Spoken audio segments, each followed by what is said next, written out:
We are going to a live stream. Not to take pictures. I'm not taking any pictures. If you don't want to post pictures with my name, then that's your own story. Yeah, that's your own story. We welcome you back. Good afternoon to the second part of our program. Today it is the Environment and Climate Change Conference, and we're all about making a difference in our different communities. I just wanted to ask your neighbor, what is Anthropocene? I'll give you 20 seconds. And any giveaways? Anthropocene.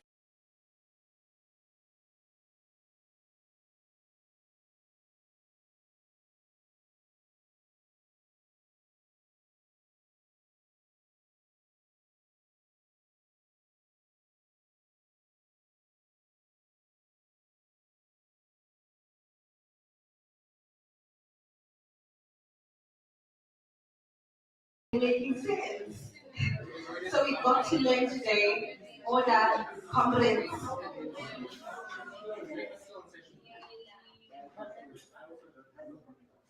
So I said, if it made sense, thumbs up. If it did not, please thumbs down. You don't want to embarrass your neighbor, I know that.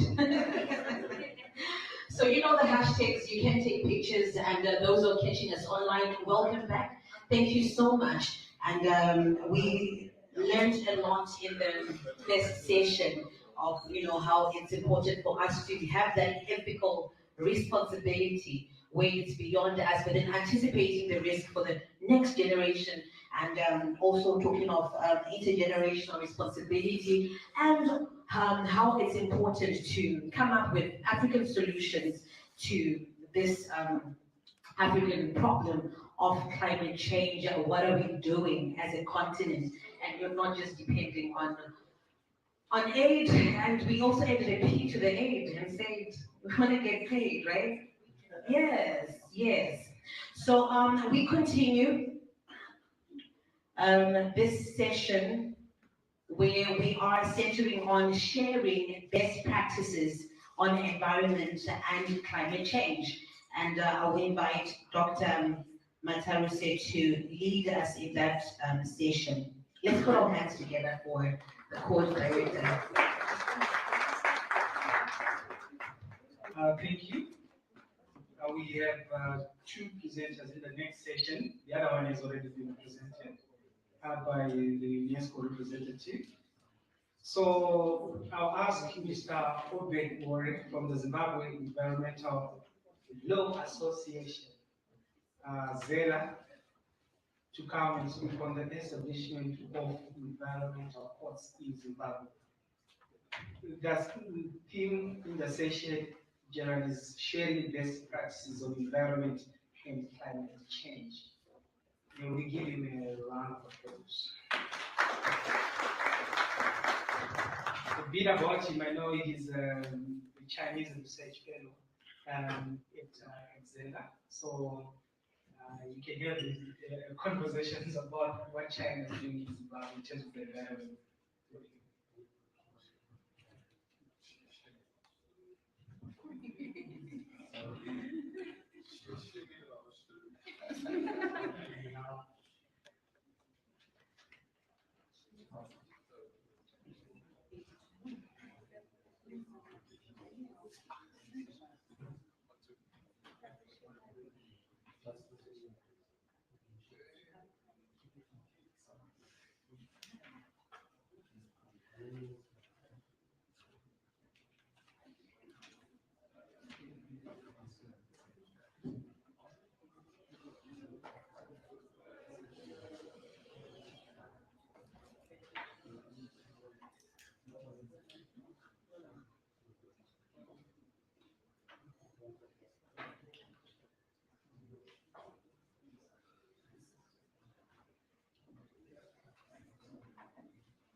I hope you had a nice time. I saw again networking, a lot going on. I got a couple of business cards, several ideas, and also, about how to continue this conversation. So there's always been this debate about offline and online. Activities. You find most people focus on the keyboard warriors. But when you are now really meeting people that are online and you are trying to figure out how exactly do we do those things we talk about online, offline, it's something else. And this is what these kind of interactions also provide. So I was happy to know people, to ask them who they were, and also how we can continue working together beyond now. Yes. So we are also, I'm also just taking time as we put up the PowerPoint for Mr. Albert.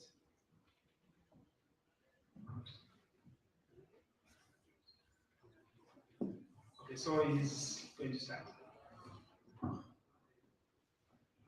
Good afternoon, everyone.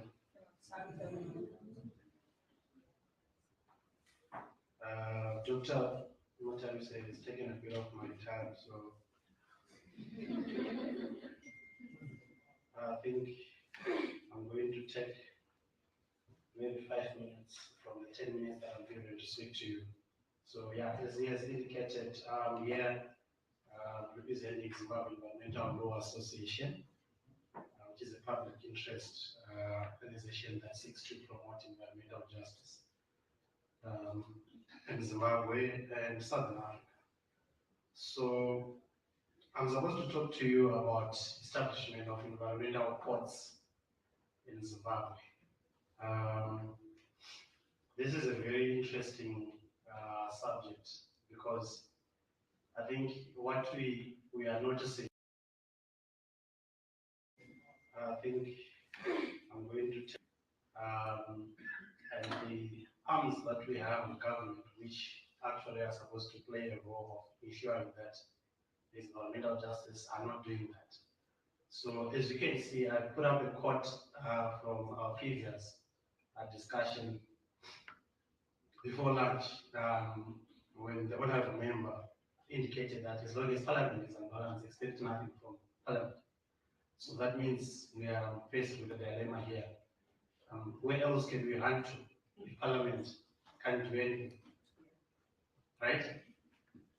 This is the discussion that we have. So in Zimbabwe, we don't have environmental courts. In other words, we do not have a specialized court which really focuses on adjudicating environmental cases, either be it civil or criminal cases. But there are quite a number of jurisdictions that have established environmental courts. So just the basics, an environmental court is basically a judicial forum manned by people that are trained in environmental law, climate change, water, forest, wildlife issues, pollution, environmental science. So it's quite a special body, if I may put it that way. Our ordinary courts are usually lawyers, like would study your Roman Dutch law and your statutes without really specializing much on environment. So, how do I move the slides?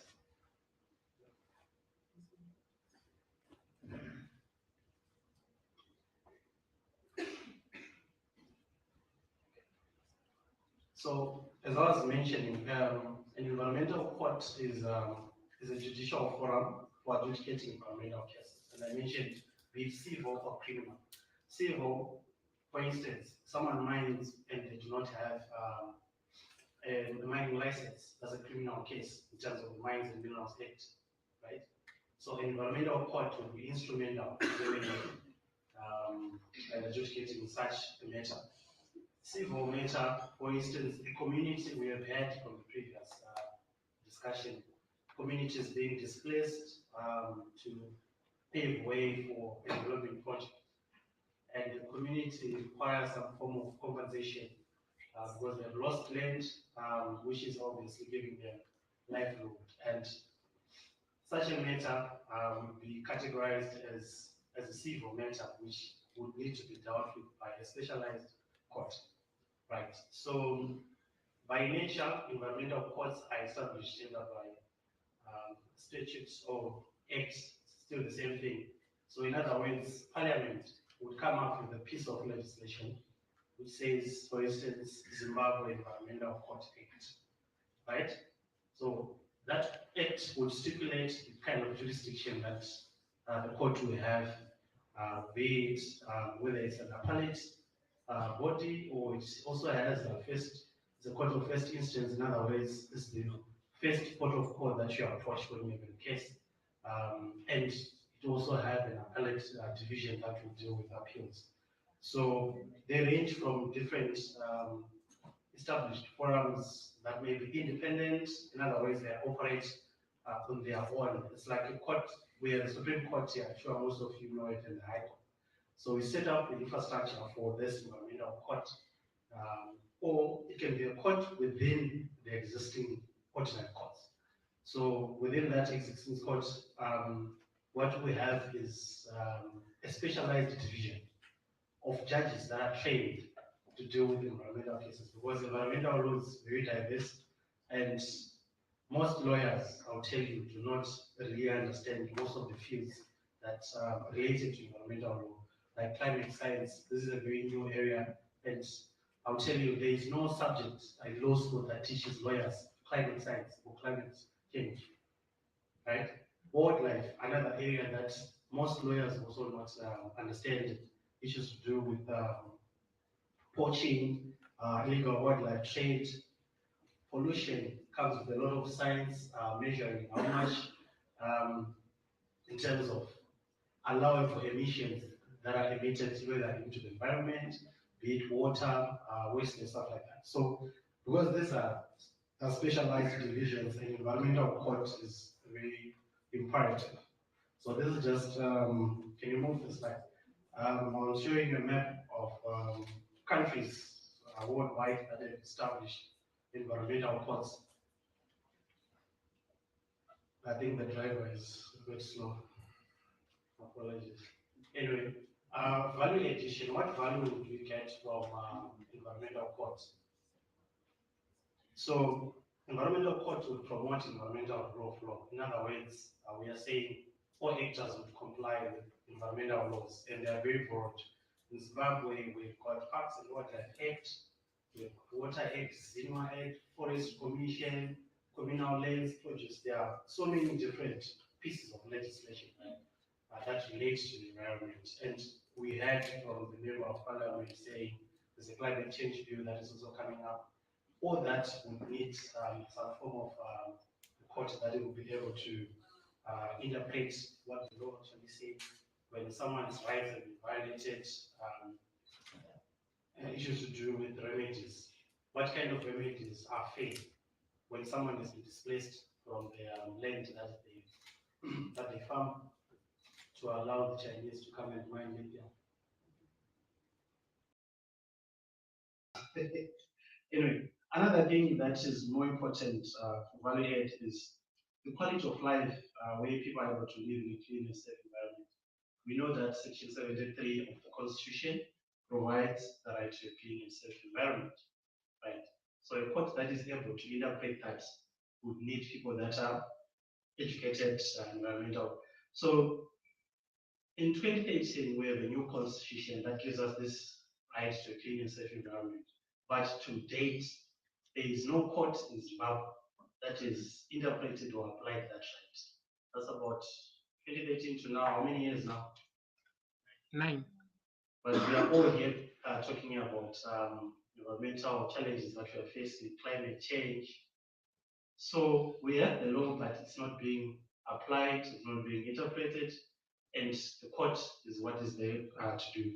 So again, because of the nature of environmental matters, loss of biodiversity and climate change, I mentioned earlier on, the court will be able to advance. The court will be able to advance environmental justice, ensure that people's human rights are protected, and also the expertise that comes with that to ensure efficiency in terms of delivering good judgments and developing jurisprudence. In law, there's what we call jurisprudence. Jurisprudence is an interesting concept about what the law is, developing the concept of require people that have knowledge to do that. So I mentioned earlier on in Zimbabwe we do not have an environmental court, but I showed, I think there was a slide I showed with countries that have come up with this interesting bodies.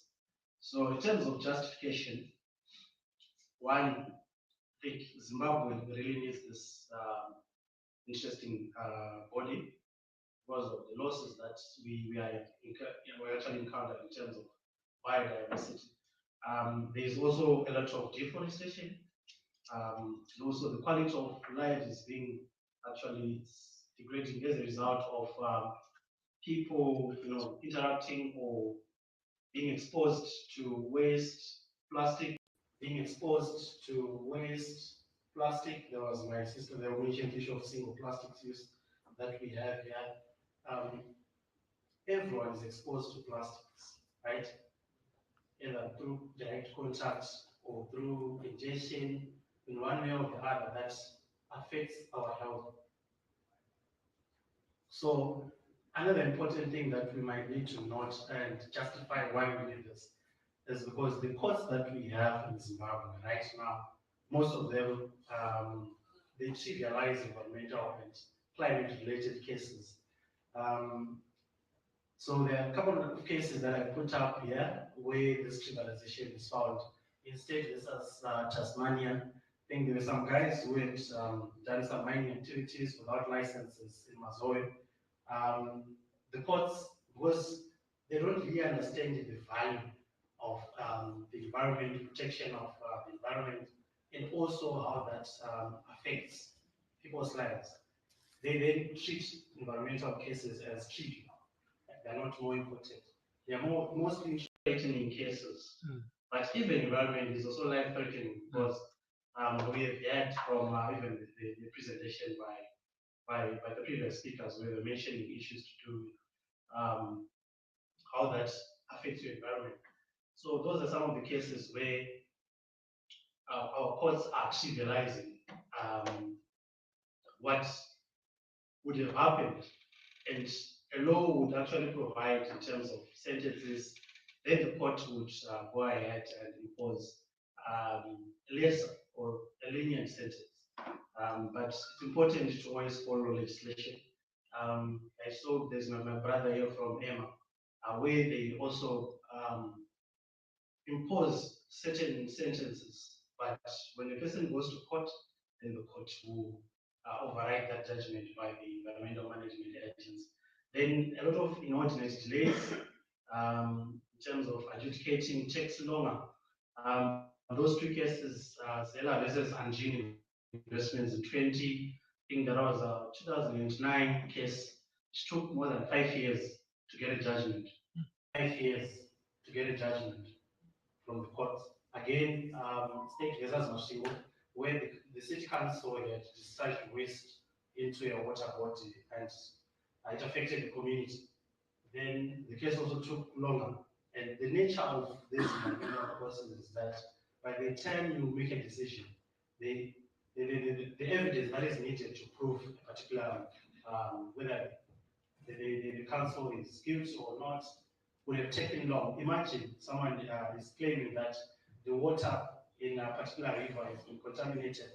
You need to collect samples from the water to measure how much contamination has happened or how much damage has been done to that. So it would require even scientists to actually measure the impact in terms of the pollution that has happened and how that is detrimental to either human and even livestock, because we know most of our livestock rely on rivers.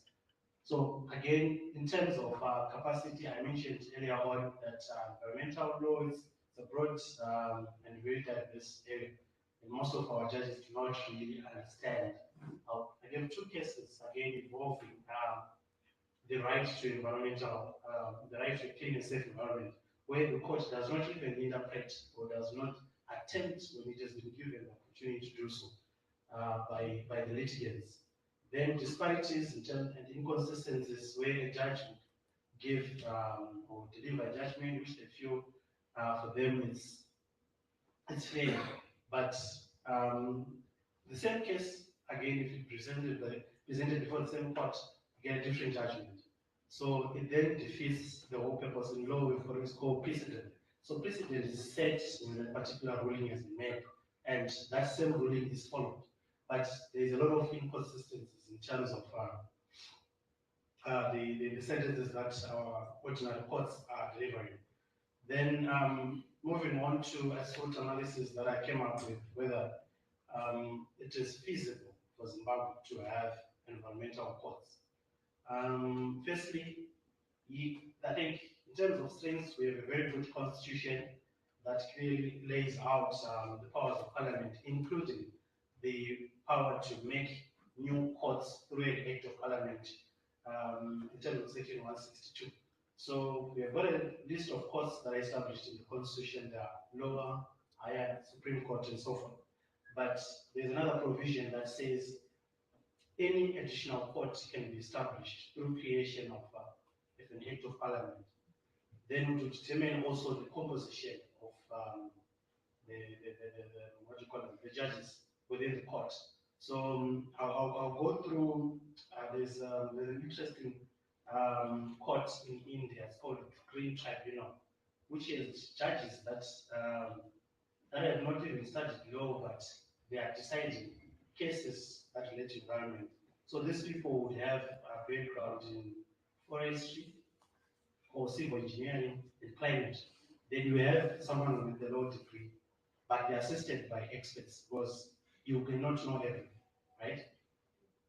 So now, if you look at, coming back to the strengths, if you look at our constitution also, it allows the parliament to determine the jurisdiction, how much power to have, what kind of remedies that court would also be empowered to in terms of discharging. Then there's an interesting also concept on independence, which is very good, and the environmental management agency is actually planning to have this on board in terms of their strategic plan. But my own personal view is that it might take longer than what they are anticipating because there are a lot of resources that are required to come up with a court. Remember, there's the staffing issues, there's infrastructure that is required, the training, continuous education that will be needed. And it's not only the judges, it also includes the prosecutors that bring cases before this court. They need to be educated. But currently, I think we are having a challenge in terms of the prosecution because they also don't really understand some of the concepts. Now, in terms of weaknesses, there's level of political will, although I think engagements are actually being done at the moment.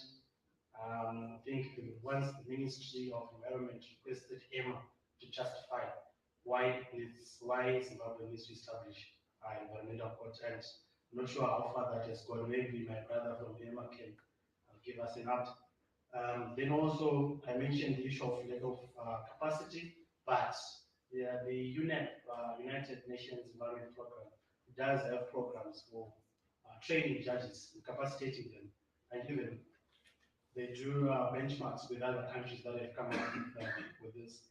So the other slide on weaknesses also speaks to issues of non-alignment of the Environmental Management Act with the Constitution, level of finances that would be required, and knowledge and so forth.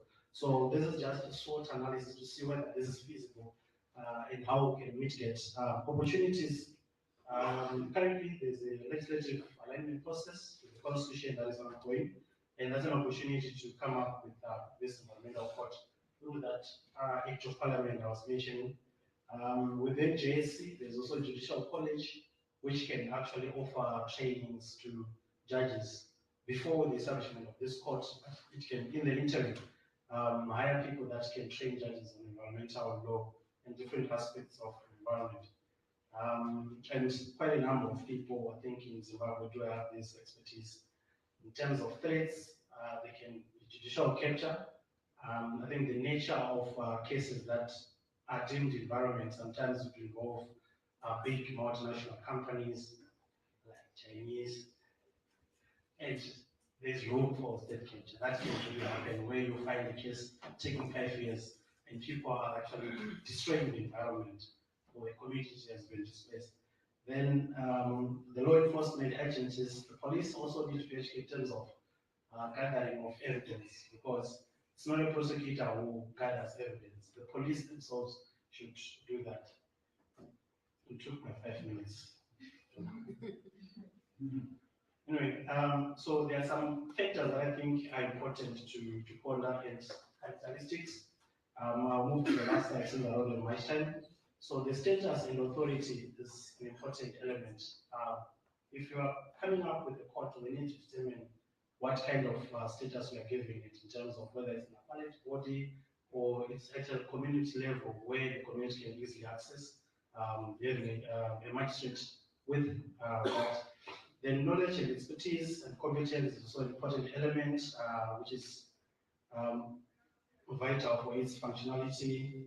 If we have a court that is comprehensive jurisdiction, this will also go a long way in trying to cover all the range of aspects that are related to environment. Let me try to move quickly. So there are some lessons that we can learn from Kenya and South Africa. So Kenya presents a very good example of how environmental court would function. In Africa, that's the only country with an environmental court. So this was established through a constitutional provision that creates the Kenya Land Environmental Court. Then in terms of the act now that gives effect to that constitutional provision, it encompasses issues to do with the jurisdiction that I was mentioning, issues to do with the type of cases that the court can deal with, the qualifications of the judges. So it's no longer just the issue of having a law degree. You need to also advance in terms of understanding land, planning, climate, and all those. Then South Africa presents a very interesting case. In 2003, they established Eminence Regional Court in Western Cape, which was responsible for adjudicating illegal fishing. So it was mostly just dealing with cases to do with illegal fishing. I think after 2 years, after it had been established, within 2 years, the 70% success rate, and a lot of cases were being prosecuted and they were registered in a lot of convictions.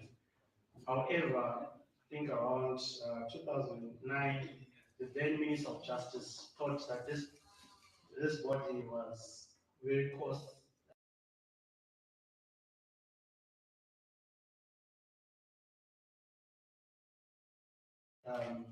in terms of also supporting the prosecution with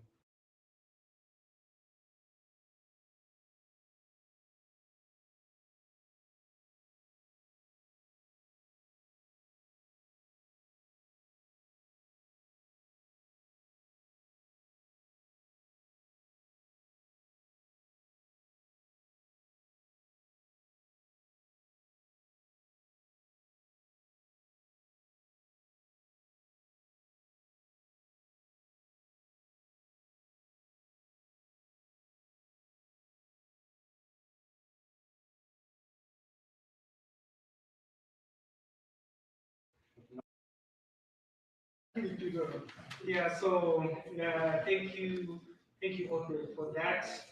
Um,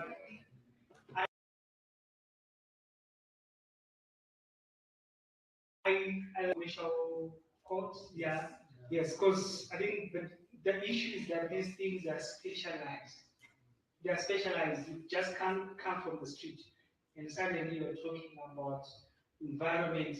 You can't be knowing it. I think for the labor courts as well, there is something that's specialized because they realize that there is something that comes with specialization in something. All of us, we know about medicine, something to do with medicine. Someone is sick, your friend, you can say, did you drink water? But then there comes a time when you can't go far. You need someone who is specialized, who has studied that. So thank you for that. On our second speaker is coming from the Ministry of Primary and Secondary Education. That's Mr. Fana.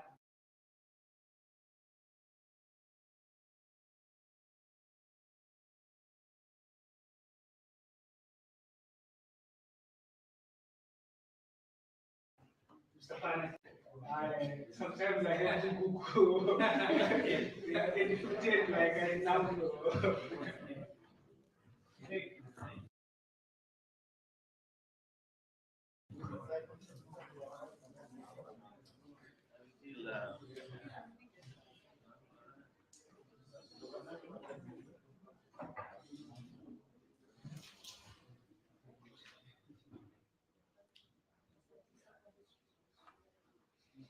Good afternoon, everyone. Right, I am Edson from the Ministry of Primary and Secondary Education. I am a curriculum developer in charge of heritage education. Yeah, I think after this discussion, Doc will be okay. They will be comfortable with. They will be comfortable with the new curriculum. Yeah. Ladies and gentlemen, it is my pleasure to be part of this platform. It's an enriching forum. Now I've found people to work with. At times, designing and development of a curriculum becomes very difficult if you don't know the right people to work with. Since morning, we have discussed very critical issues. Climate change is something of concern worldwide. I see no reason why that concept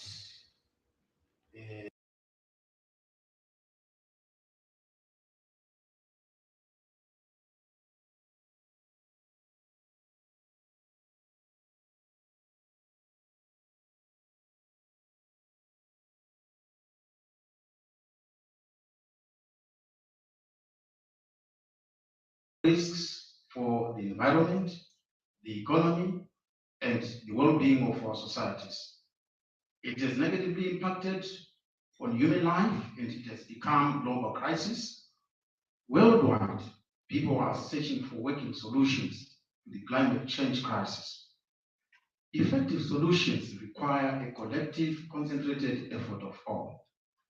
Research has pointed out that education has the potential to raise the awareness on climate change through educating learners about the causes and effects of climate change, its impact on human life, as well as to engage them in climate change solution dialogues and action. Education is a fundamental tool for advancing action on climate change, yet it has not been adequately tapped for its potential. Incorporating climate change into primary and secondary curricula will give the next generation a head start in addressing the issue. It is therefore the aim of this discussion to suggest ways in which climate smart education can be included in the school curriculum. A general approach on the inclusion of climate smart education is going to be shared first, and the presentation will later zero into showing how best climate smart education can be included in a school curriculum using the Zimbabwe competence-based curriculum for primary and secondary education as an example. For ease takeoff, we are going to have two terms that are going to define so that at least we try to build some foundation. Right. We are talking about the inclusion of climate smart education into the school curriculum. What is a curriculum? Right. A curriculum, I can summarize it as this is a summary of what the society wants to see being taught and learned in schools. Right. From that definition, we are saying it is what the society wants to see being taught and learned in schools. So we are saying a curriculum should not be imposed on the people. A curriculum should be decided by the society because it reflects and advances societal values, society by the society.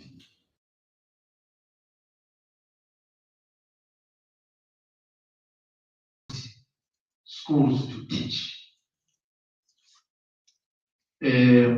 One reason for that is because education should help to solve societal problems. We come to the other term, climate smart education. Here we are saying the world is faced with a crisis, climate change. Now, should life cease or should life is faced with should go on? Production should continue. So we are saying this is a specially designed education program that helps learners to understand, one, the causes and effects of climate change. That's where we should start with this. When in one of the presentations, someone raised an issue saying, who is the greatest destroyer of the climate? That person should be responsible. Who is responsible and who should pay for the damage? Right here we are talking about children. What wrong have they done so far on the environment? You see, I want to try and say the issue now is, you see, I want to try and say the issue now is, it should be the each and everyone is going to stand his or at a place and contribute a contribution of his or her size. Children will play their part.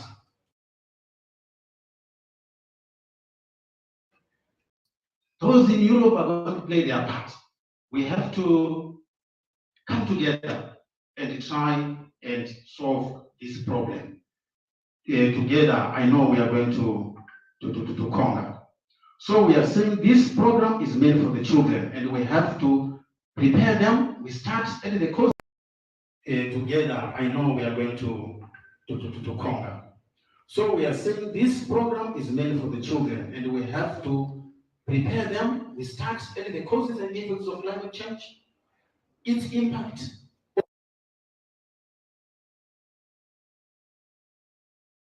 Get them so that they know the best ways to act, so that they reduce the impact.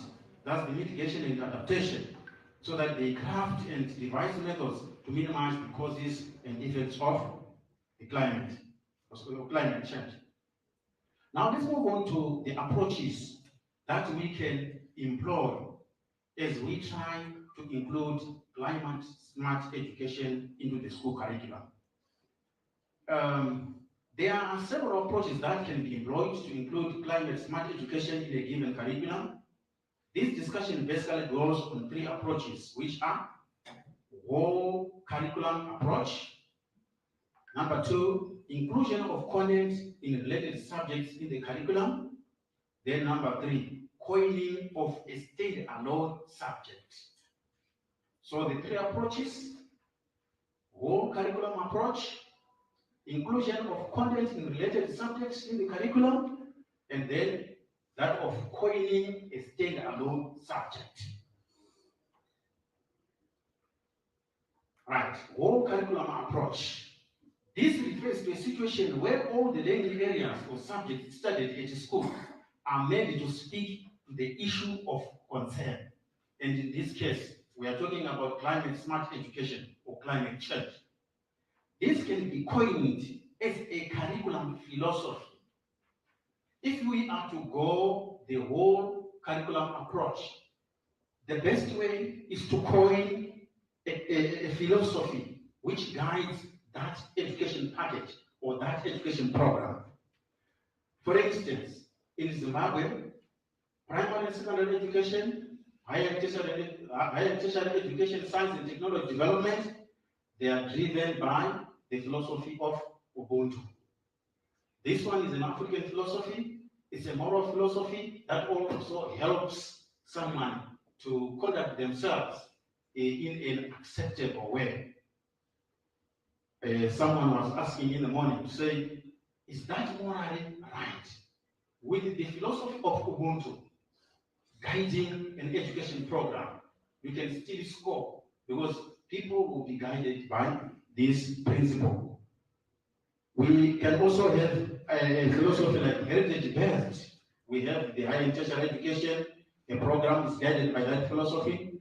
For primary and secondary education, again, we also have competence-based.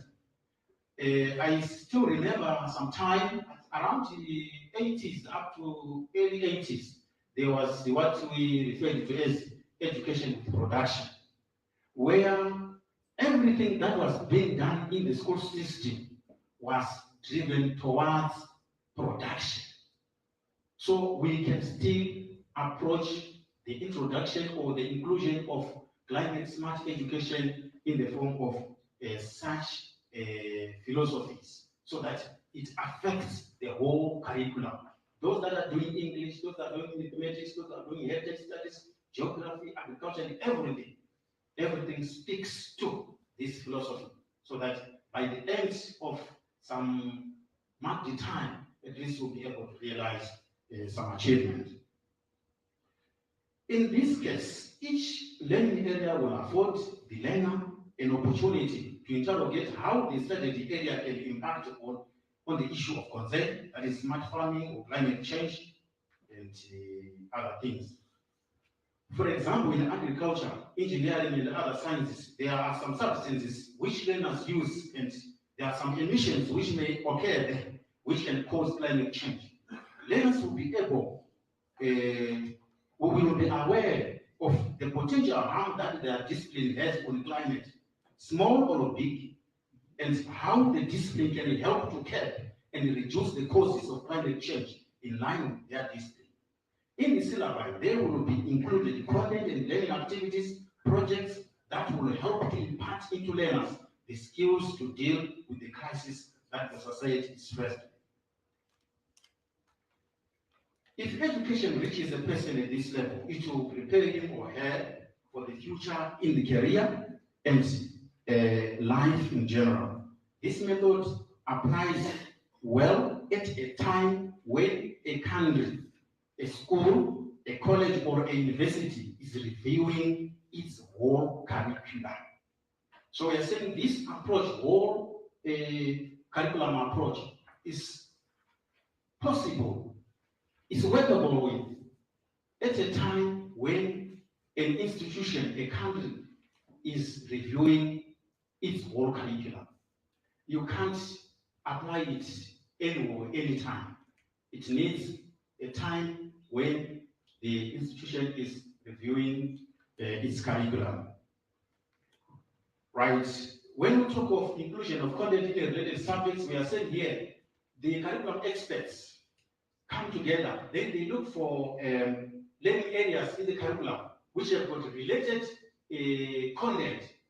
The relationship that I'm referring to, we are saying, we have here in question climate change as an issue. We go into the curriculum, we look for learning areas that have got related concepts. Then we take that content, we infuse it in those learning areas.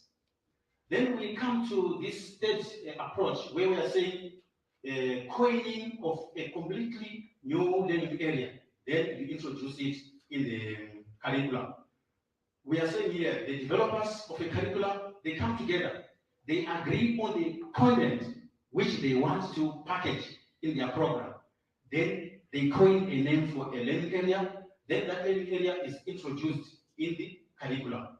But this one now, it only works effectively if that learning area that we have coined is meant to be studied by every learner. If it's meant an elective or optional, then it will only serve a few learners. Because those that do not want to study it, they will choose not to do. But if you make it maybe for everyone, like we have at university these days, I understand there is this course, critical consciousness. It's done by every learner. Yes, it helps because everyone is going through that, the meal. So by the end of the program, everyone will be okay. So I think that way it works. I wanted to give some examples in the Zimbabwean situation. Currently, for Zimbabwe, primary and secondary education, the best approach we can choose if we are to quickly include this content is to take that one of including the content in the subjects which have got related content. It's easier that way. Right now, Ministry of Primary and Secondary Education is doing a curriculum review. 2022 is marking the end of the 7-year cycle of the competence-based curriculum. So I think this is the right time. If the curriculum review process begins, I think it will be the best time for us as advocates in this area. I think we can come there and take part so that we see to it that climate issues or climate change issues are included in the school curriculum. Ladies and gentlemen, there are several learning areas which can allow us to include this content. Let me say, because of time, thank you.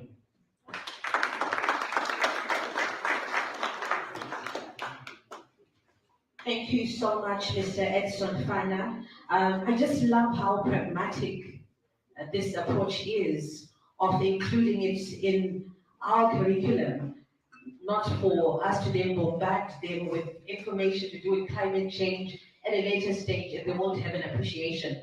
So the issue to do with climate change is a matter of urgency and a matter of life itself that it should really be included in the curriculum. So thank you so much, and also thank you for highlighting about the environmental court, Mr. Obes Bore. Thank you so much for your time. Once again, let's put our hands together for them. The hashtag ECC 2022, hashtag youth for climate, hashtag it's SADC youth. For those who are posting online, let's raise an awareness, let's flood the online space to show that we are doing something. And as was highlighted earlier, it's not just a movementism. From here we go and activate activism, right? Yes. So I could hear voices from university students when what's the course? Consciousness, critical consciousness. Is it boring? Oh, okay. Is it the worst? So I guess it should be something palatable if we're also going to include, climate change in the curriculum our kids, so that it's not like that consciousness that has been mentioned. At this particular moment, allow me to call onto the podium Dr. Mavis. We're talking about what could be a partnership between the University of Zimbabwe and the Chiware community look like. What could a partnership between the University of Zimbabwe and the Chiware community look like? Let's put our hands together for the doctor. Thank you. So I went to step in for someone who would come. So that's why I'm sort of on and off. But I'm happy to invite my students to the podium. We have a suggestion. It's a proposal. What can a partnership between a university and a community look like?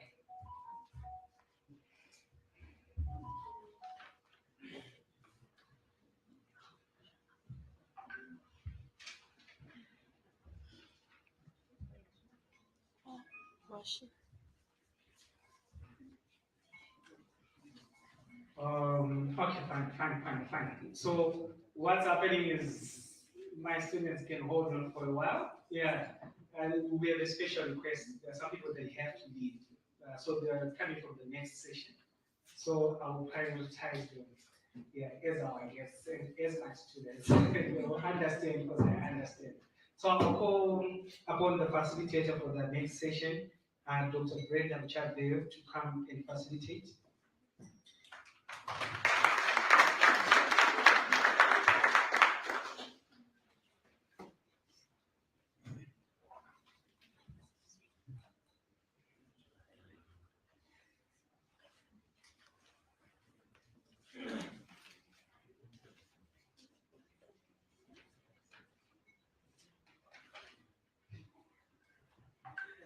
A very good afternoon to you all once again. Okay. I welcome you to this particular section that is entitled The Role of Women, Youth, Business, and Persons with Disabilities in Climate Adaptation.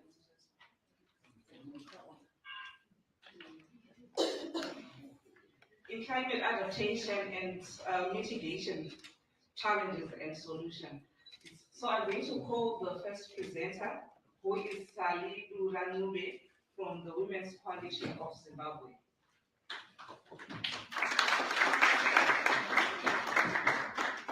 Thank you. A very good afternoon, all. Can I have some more energy? Otherwise, I will not be motivated. Good afternoon, ladies and gentlemen. Good afternoon. Thank you so much. How much time do I have? I have 10 minutes. Okay, so you can tell me when I'm a minute to go. So when we are talking about the role of women in climate adaptation and mitigation, I was starting as a continent in Zimbabwe, that when we look at our gendered profile of population statistics, we have more than 52% being female. And then when we talk about women being the majority by numbers, and where from morning what we were talking about, we can't ignore those numbers in terms of what needs to ensure that they are on board and they are also playing a role that they can ensure that we have sustainable interventions across generations, across regional divides that take us to the future we seek, that is green and sustainable, leaving no one behind. And then when we talk about women as well, when we go again to the Zimbabwe demographics, it has plus 67% female youth population. So when we're talking about 67 youth and then more than 52%, there is a probability by numbers that we actually have the bracket of women being quite a number of young women in being the majority. And when we talk about young women and the role they would play, it's for you to then look at when we are locating women, they are not a homogeneous group. They differ by age, they differ by access, they differ by location, they also differ by expertise. So I would say when we are framing the role of women, we need to look into the intersectionalities of, when we talk about women, which women are we talking about? Where are they located? Which age group are we talking about? What expertise do they have? What power do they hold? So when we apply the feminist analysis of power, we are not talking about power over as in duty bearer exerting power over the rights holders. We are looking at collective power. We are looking at our society and how it's wired and how women are positioned as matriarchs, as leaders of the households, as people who are passing on local knowledge from generations to generations.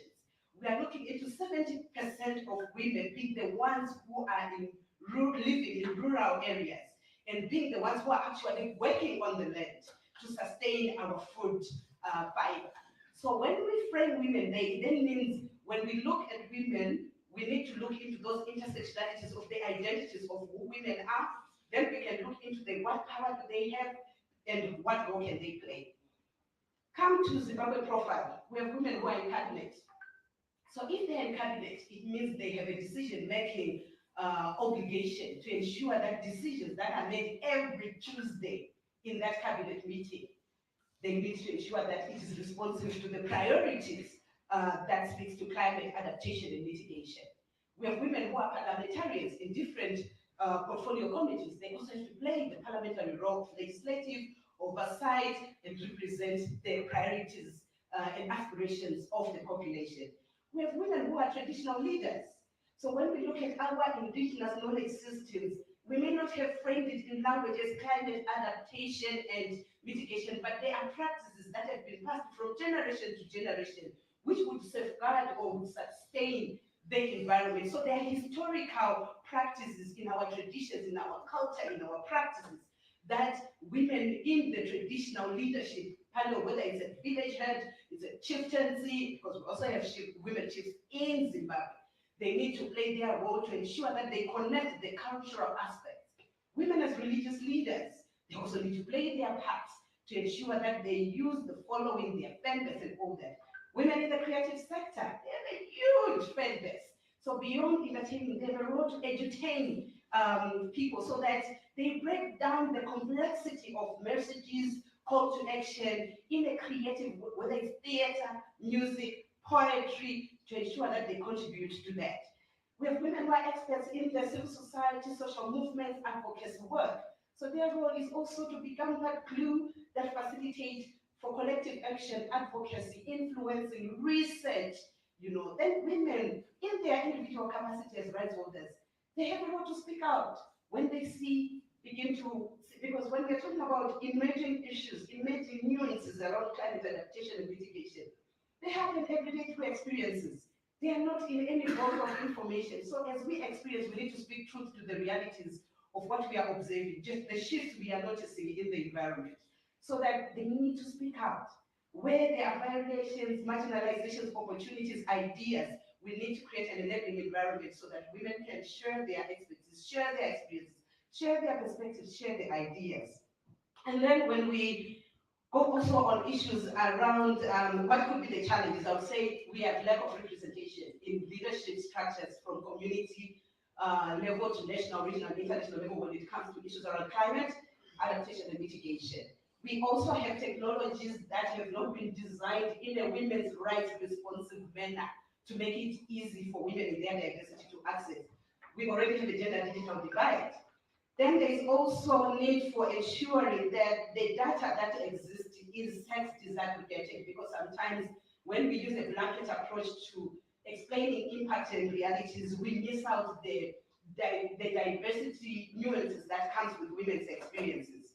And then resources, they are also challenging. Then there are harmful practices. We had conversations with some of our members in Manicaland province where, due to climate change, the area can no longer yield the previous produces. But there is a whole social contract around we do not plant small grains in these areas, because some tradition, somewhere, it has been really made as if it's sacred for you to explore small grains. So those harmful practices continue to get us being scared of the new emergencies that works. Then just information, really, how it's packaged when we talk, it really alienates women. Opportunities that come in, the issues around capacity strengthening, because women are not at a point where they're on zero, they have the expertise, we just need to enhance it and support what they have. Then targeted policy reform initiatives. So when we look into some of the policy making processes and review processes that we have, for either local authority, I would say we're in the budget process, there have been consultations. Next week it gets hard.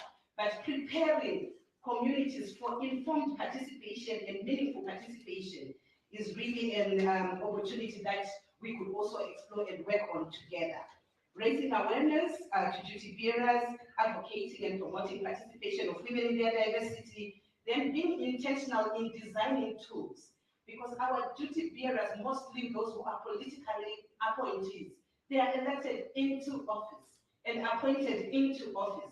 We don't immunize them with a vaccine called climate adaptation and mitigation, and all of a sudden they understand.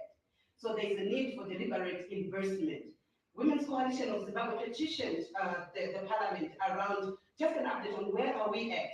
And we then learned that even the committees require us to invest in strengthening the expertise so that the parliament can be effective in doing the role. So the duty bearer, while we have activated the demand side from the rights holders, the duty bearers also require us to equip them with practical tools, mechanisms, and expertise for them to meaningfully facilitate women's participation.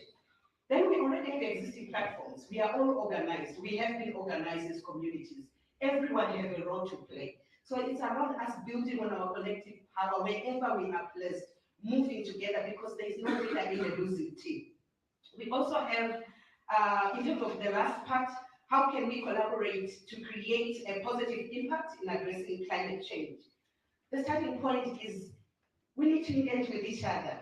Beyond the hi, how are you, I'm from this institution, we need to take stock of our capacities in terms of who is where doing what and how resourced are we and what expertise do we have, so that we can collectively co-create where can we place ourselves as we move together. The revolution is a revolution when we are in our circles. So the whole revolution of getting women on board sustainably, we need to ensure that for us not to leave anyone behind, we need to move together. So every cards on the deck matter. So I would say we need to take stock and audit of existing platforms, forums, expertise, and then we need to come on a round table and engage with each other and co-create a shared agenda that we collectively own, so that we move and hold ourselves to account, because our collaborations mostly have been project-based, in line with this partnership, but we have not even signed a social contract with each other. And we don't have accountability platforms where we ask each other to say, Sally, this is your expertise, this is what you have pledged, how are you faring? So we now need to also have our own, as collective actors, accountability forums to take stock, to look back and see how we are faring. And then the issue around structural reforms, because when we look into all the electoral framework around the legislative framework, the structures, the processes, we need to ensure that as we put that up, what needs to reform and what works for our realities. Then we strengthen the expertise, we strengthen the tools, we advocate for adequate budgeting, because most of the time there is this thread, this sentence that irritates me, and that frustrates people who are passionate about this work. It will be subject to availability of funding. Why didn't we plan for the resourcing mechanism in the first place when we were putting all this in place? So as we think strategies, as we think working together, let's be honest enough to say, what will it take for us to sustainably do this work? Which experts, which resources that have to do with expertise do we need to invest in? How long will it take? Which human resource expertise and skills do we need? Which platform? So that by the time we think resourcing this, we will have a mechanism that works on that. And then also issues around us looking into what are some of our practices that are costing us the environment, and how do we begin to push back on issues around taxpayer taxing? Because sometimes there are privileges of the capital capturing the state and capturing that as we go, when we are trying to mop up all together and create and resolve the emergencies that are emerging, it's not in proportion with those that are making money out of the bad behaviors in our environment. Then initiate dialogues, because some of the things, remember when you're dancing between the capital capturing the decision makers and the citizens, it's not going to be a walk in the park. So on others, it's going to cause some conflicts where we will need to mediate, where we need to deploy negotiations, really. Then gender analysis throughout the cycle is non-negotiable. And then learning from each other where we share stories on what have worked, what have not, celebrate and model, because there's politics of knowledge, where our knowledge as African people, and mostly our knowledge as women, is made invisible because we are not professors. But we can tell from the environment communicates with us. The birds will tell us when the rain is coming. The trees have a way of communicating. There's a particular breeze that comes and it communicates with us that a hurricane is coming. So this codification of taking, elitist way of defining knowledge, we need to own our knowledge, celebrate our knowledge, and ensure that we begin to apply and celebrate it. So it's a continuous process, but I would say women are ready. They have been responding, they have been supporting. All we need to do is to ensure that we continue to create an enabling environment and decriminalize them when they begin to show some of the ideas and practice some of the practices that they know that have been proven that they are working and sustainable. Thank you.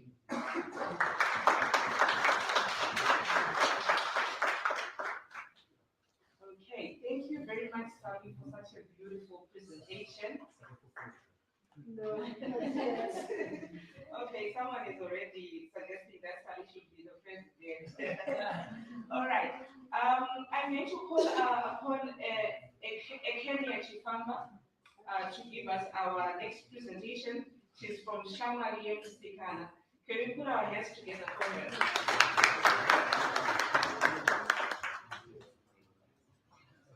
Okay, actually, apparently this is not a Kenya, it's a PR standing in for a Kenya.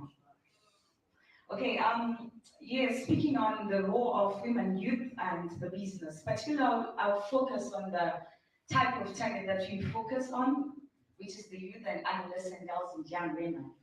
When we're reflecting on the role, it's difficult to prescribe on what exactly the youth should do. No coming up with a tailor-made suiting characteristics of what then they should do. Because we understand that this target group is transitional, because they have to face the current demands of what is presenting in terms of climate change. At the same time, they're responsible for future generations that are going to come. So it becomes very problematic to ascribe and to prescribe. But rather, as a systematic approach to this, also bordering on what Sally has already said, we're proposing the ICE approach to identify the roles of youth, adolescent girls, and young women. When you're talking about the ICE approach, it's an acronym that actually enables the youth to be able to explore, and within those dimensions, 3 elements, come up with specific roles that they need to do. Because most of the times we talk about participation in decision-making processes, transnational participation, where you're going to the UNFCCC, but initially, when we are looking at the youth, how do we define ourselves? I had an interesting conversation during lunch when you're talking about the youth. In terms of Zimbabwe, we have got a specified definition of who formulates the youth. If you go in terms of the region, there's a definition. If you go internationally and go globally, there's a definition. Which means for us as a starting point to understand our role, we should be able to identify who we are as a group. Should be able to profile, to understand, aside from the demographic characteristics that make us, to profile us. Most of the times people, when they want to move, because we're talking about issues of death and life, we talk about fiduciary issues that have got an implication on the losses that we have on our life and our materials. It's too minute for us to argue about the age of who comes in. And as a starting point, before we agree on which role we are, should be clear about our identity as a youth, so as to establish a resource system. Then the next C, the contextualized interpretation of climate change. When we're talking about climate change, definitely we agree, maybe in terms of technicality, about the standardized definition according to UNDRR. But what does climate change mean to the youth in Zimbabwe, in South Africa, and Botswana? Therefore, we propose an issue-based approach when we're talking about climate change, so that youth are able to relate. When you talk about climate change, talk about the hunger, talk about the changes in your world, because those are the day-to-day practical issues that we face. Talk about you failing to have school fees for the next semester because the yield was poor, because we experienced another cycle of drought that hits more. This is a contextualized understanding of climate change. And in contextualizing an interpretation of climate change that is contextualized, you'd find there are differentiated roles in there. Because as youth, we are responsible to define what is climate change from a youth perspective. If I'm going to ask today, we've got how many youths, those that identify as youth in the room? If I'm going to go around to ask what is the youth perspective of climate change, you'll be shocked. We have got differentiated perceptions, some of which we adopted because they're technical documents that have gone, but what does it mean to us as young people? Then the last, the E, we need to engage and to act. Most of the times we say spaces are not being created for us. It is funny that the decisions that have a bearing on climate change, particularly for young persons and adolescent girls and young men, they are made in forums that we do not want to go. The tendency of commercializing our benefit for today. Someone will tell you, I'm not going there because they're not giving me data. You're looking over a bundle of $1 over future investments in terms of your atmosphere, the lithosphere, right? So we need to do away with that and engage and formulate our own agenda, not to run with an agenda that has already been set. And before, I sit and conclude, understand there are allocated 10 minutes. There is also a challenge to this. The issue of establishing identity, the issue of group, and it comes with group dynamics. Then it also comes within a framework of already structural existent inequalities that I'm not going into. Because when we're talking about engagement in climate governance and climate change platforms, it also talks about deconstructing the adult-centric approach. For a start, this I'll leave as a question to the room. If we reflect on the program, we're talking about the youth and the youth and the youth in terms of engagement and participation, in terms of whether regional, global, or national definition of the youth. How far have we gone in terms of our today's program? Then some of the challenges, the issue of limited capacity, there is zeal. Young people, there'll be zeal, there'll be energy, but also there's need for technical expertise backing. Then also the issue of technical support. Then the issue of non-engagement, like of mitigation, when we're preparing for plans that help us to minimize the loss and the impact of climate change, are we including this critical group? Then also, I liked the presentation from the Minister of Primary and Secondary Education. There's limited integration on the subject matter of the school curriculum. If you look at best lessons from Cuba and Australia, it has done enormously. We can argue about the technicalities of informal or formal education, but that is also another pathway to go. In conclusion, I will give this 3 recommendations. That there should be a strong resolve to be made to engage the ski group, not only to bring them to be participants, but to engage them, to also take into the way that they think, then also to increase support in terms of all resource systems and to integrate and mainstream climate change in all this. In conclusion, there can never be enough done in resolving climate change. And you can never apportion a particular group as important.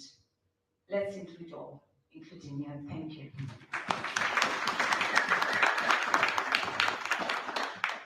Thank you very much for such a wonderful presentation. I hope the youths were listening and they were listening to the recommendations. They should just be involved. Okay, our next presenter is going to be Miss Albanese of Zimbabwe. That is Miss Angela Dube. Can you please put our hands together for her?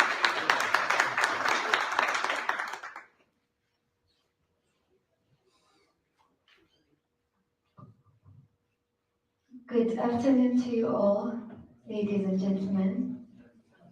My name is Angela Dube.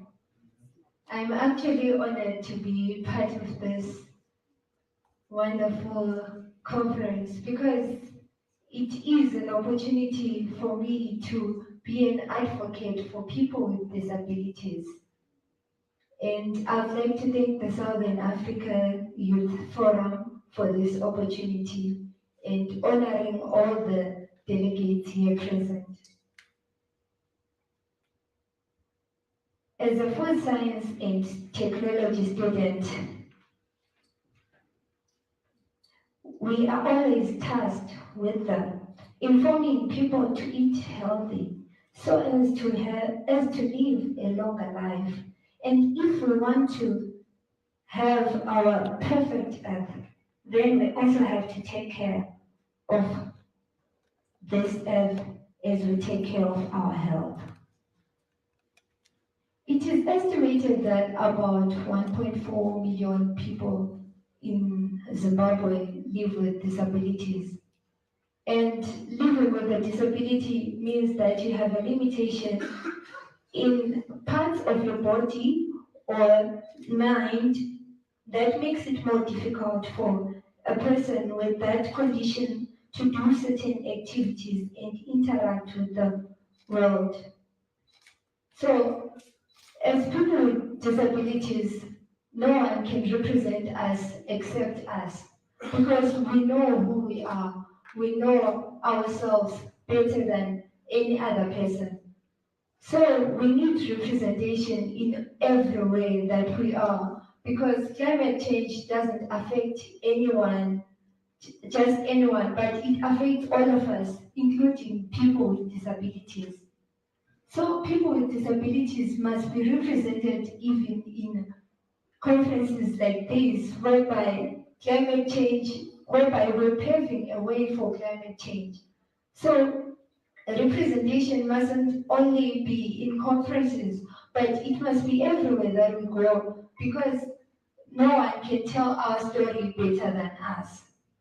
As people with disabilities, we strive for recognition, we strive to have proper representation even in the ministry, even in decision making. And as people with disabilities, what we do combating climate change, there is the National Tree Planting Day. In planting a tree, you save a life of a person with albinism, because people with albinism are actually susceptible to cancer. That means if you go out there in the sun and you are exposed to the sun for about 10 minutes, you will get burnt. And by getting burnt every day, that means you will end up having cancer, which is actually a challenge that as people with albinism we live with.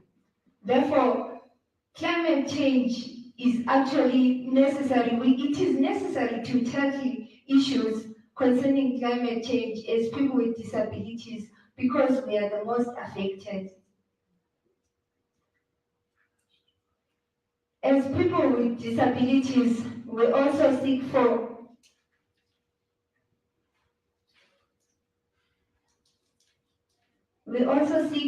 to recycle waste material using search for various crafts. For example, there is Danico and Gyrostiri, which uses waste to make crafts, to make different reusable items that we can use at home. That is another way of combating climate change. That is another way of earning a livelihood as a person with disability. Because as people with disabilities, we're not charity cases, but we strive to have our own livelihoods. We strive to be better citizens of tomorrow.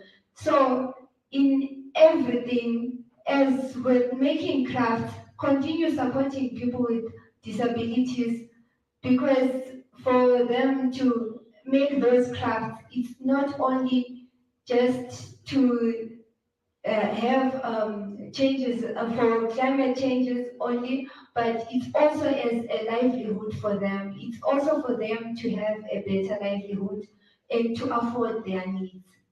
I will end here for today. Thank you.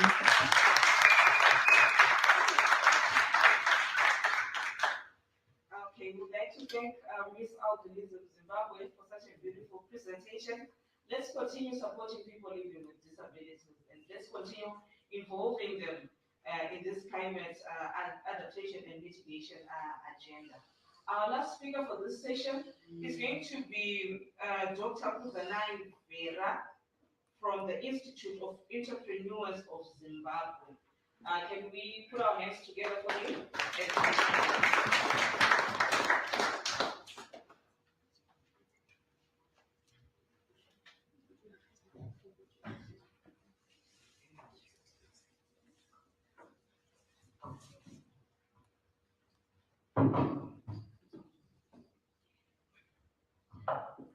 A very good afternoon to you all. Thank you so much for this great honor and opportunity to present at this Environment and Climate Change Conference, particularly looking at the role of women, youth, business, and persons with disability in climate adaptation and mitigation, looking at challenges and solutions that can be proffered with regard to that area. There is, in fact, let me just take you through the program outline.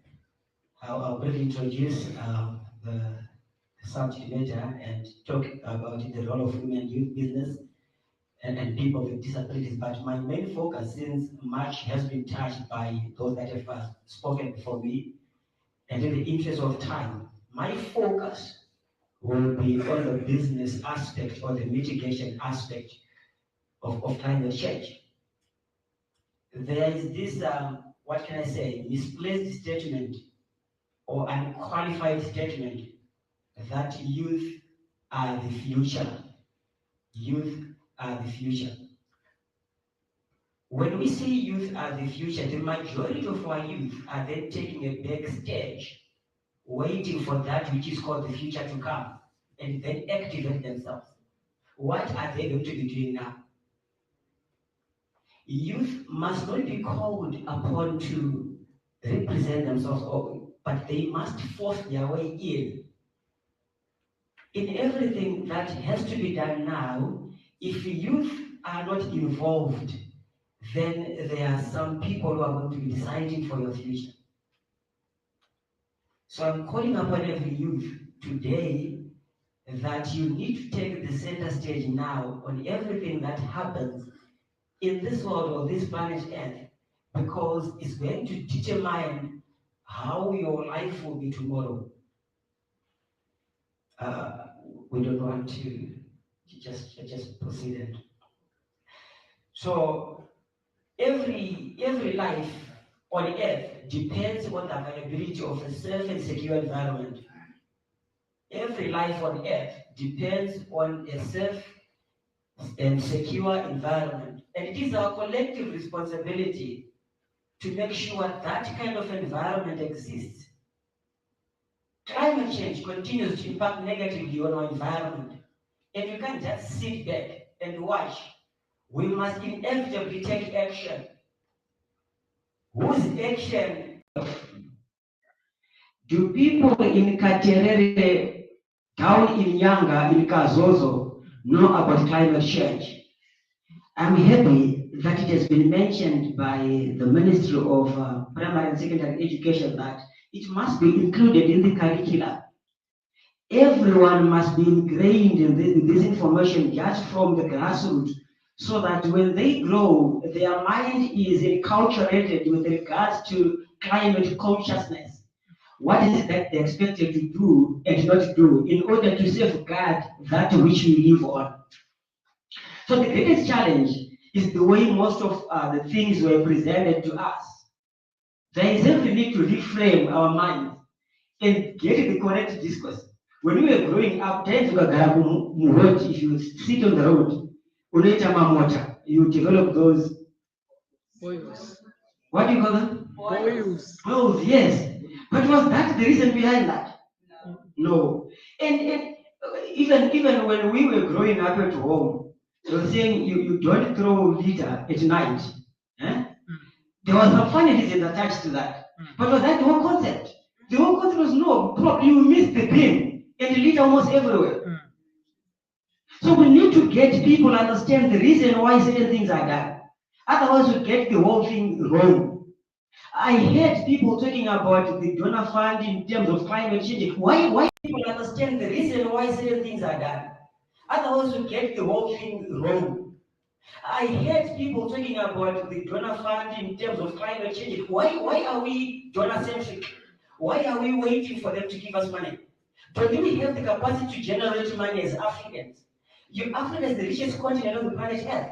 We are endowed with minerals that we probably exploit and export as raw minerals and process to other countries. They process on our behalf and we buy the finished product at 5 times because that would have sold that product.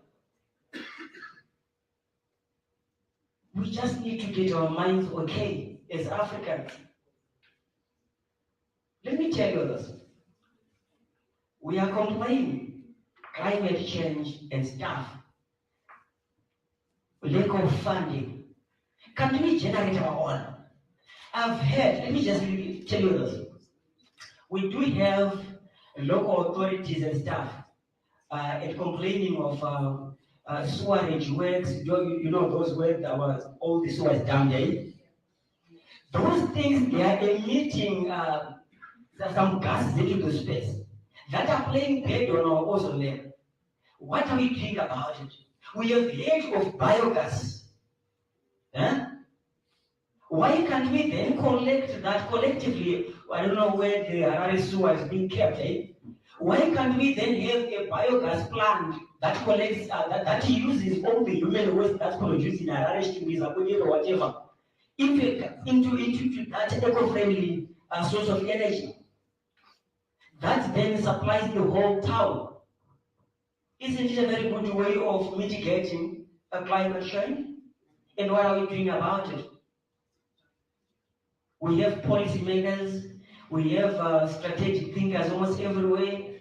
Are we not seeing that we can better our environments by coming up with such solutions? Okay, our women, youth, business, and people with disability have an active and proactive role to play in adapting and mitigating the effects of climate change, and at most come up with solutions to these challenges, like I've said. Of particular importance is the way forward in terms of providing solutions to the climate change. So the biggest question posed by this topic is what these 4 groups of people stand for in climate adaptation and mitigation. So the challenges they are likely to face and the solutions to these challenges must be discussed at the highest level. Women naturally have the additional and extra care, cautiousness, and consideration that surpasses men.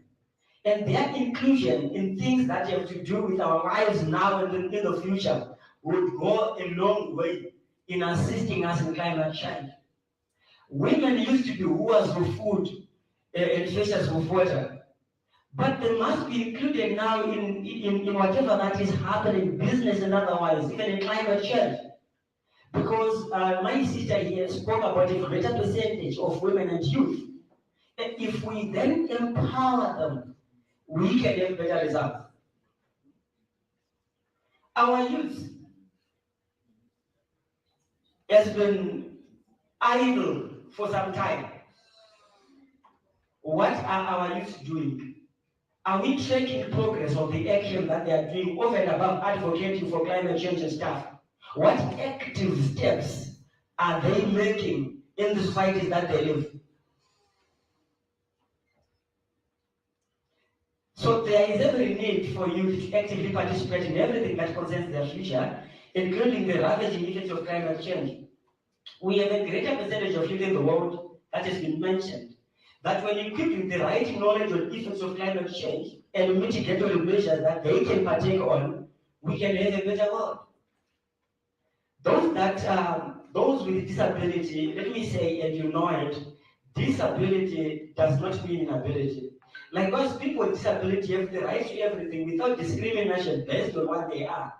And as well, I'm happy that my good sister is here. They must be represented. So some of them have done amazing work. We have got names that we can mention. within the disabilities, they are doing wonders in their spaces. So in terms of business, there are certain businesses whose operations pollute the environment in a very big way than the others. And what are we doing about it? You know, I'm happy that licensing authorities, there are city councils and every licensing authority, you don't get an operating license, you don't have a refuse bin. Huh? Why? Trying to enforce certain laws into the space so that litter cannot be thrown almost everywhere. That's the enforcement part of it. But should there be a law that then forces you to do what you ordinarily must know that is good? So we need to develop a mind that knows what you expected of doing. Those little small things that matters. Collectively, they can pollute the environment. There's this aspect that I just want to share with you, mitigation measures. There is nothing that can take us there besides action. Action, you understand, is an acronym. Action changes things. Action obviously changes things. Let me just, as I draw close to the end of my presentation, draw you to the business stage in terms of mitigating the risk. Whenever there are some issues to do with climate, adverse issues, they bring with them a handful of opportunities, business opportunities that we must take care of, including the biogas issue that I've spoken about. Others are recycling litter. The STREAM speaks into, is an acronym that talks into starting a business, yearning for greatness, running it, obviously bearing all the risks and the rewards inherent in that business, innovation and networking. Let's innovate around the challenges, climate challenges that we are facing, so that we can convert that into the cash that we so much need to fund some of the things that we want. Otherwise, this marks the obviously end of my presentation. But before I do that, as closing remarks, we have the 4 S to succeed in the climate change and mitigation process. What do we need to do? We need to start that action now that helps mitigate the effects of climate change, and obviously support it through and through, and sustain it, and lastly succeed. Thank you so much for the opportunity.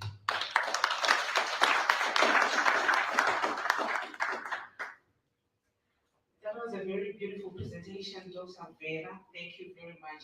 I would like to hand over this time to the conveners of the conference. Thank you very much. Thank you so much, ladies and gentlemen. Such brilliant, pragmatic ideas. And the thing with climate change, it doesn't choose which gender, sex, or race. You know, we all bear the brunt of the effects of climate change. It's very important for us to take action and to be intentional about this, because confirm the ideas that are coming from here, from this platform, are just so brilliant. Confirm. And if we are to cross-pollinate from, you know, from this place and just mix and cross-pollinate those ideas, because this is an incubation space. And if you are to cross-pollinate, we'll come up with something that is sustainable and to ensure for a sustainable environment and also sustainable economy for our generation and the generation that comes after that. Thank you so much, those who are joining us. It is the Environment and Climate Change Conference that is happening here, and the hashtag is ECC 2022 Youth for Climate Change, SADC Youth, and of course it's made possible by Sayof as well as the University of Zimbabwe. I know we had pushed your time because you're young people and you're still energetic, so now it's the time for this subject that we're pushing here. What could be a partnership? What could a partnership between the University of Zimbabwe and the Chiware community look like? And I can't wait for this session. Let's put our hands together for the talk. Thank you. So people talk of touchdowns and home runs. I think we are headed for a home run here. But the Dr. Byron was stepping into their presentation. I think a little bit. So I saw them laughing a bit when you were talking about biogas. But it's really something that's important. So we are saying, actually, someone asked me during lunchtime about the sustainability of this kind of conference. Whether it's just going to be a conference or it's going to be something that's, that's just going to feed the heart. And I told you that no, this conference is actually meant to trigger in action. So we have a plan, we have a suggestion, we have something that we are putting together. And so to sort of help us teeter that kind of program, remember the conference is a 2-day event, tomorrow it will be also in Chiware. So we really want to see this thing take shape. And we have seen that the university or a university in a country, in an African country, is strategically positioned to have some space that most institutions, that maybe a civil society organization can, that even a political party can. So we are trying to tap into that latent and unused role of a university to achieve social action and social change. So I don't want to preempt the presentation that's going to be said by my students. Please, you can come forward. They are part final students in the University of Zimbabwe studying political science.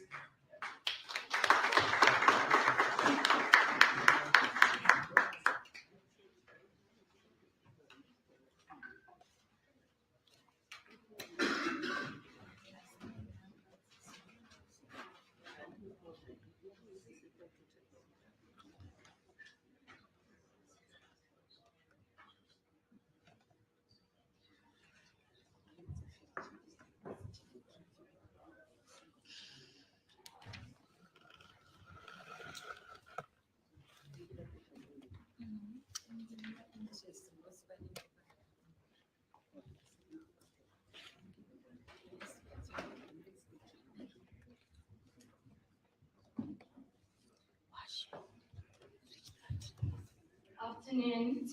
My name is Chanthalangsy. I am a Part 3 student at the University of Zimbabwe. We're all political science and diplomacy students at the University of Zimbabwe. So today we're going to be talking about community assembly, especially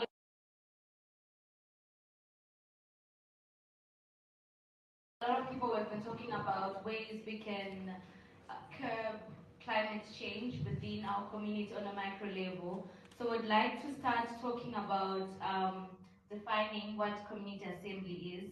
Like throughout the whole conference, we've been talking about localizing the issue of climate change and looking at it from a bottom-up perspective.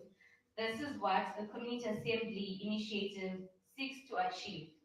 So we're going to be looking at certain issues we have highlighted that are plaguing our issue, and I'm going to call upon our first presenter, David Kaka, and he's going to talk on maternal and neonatal health issues.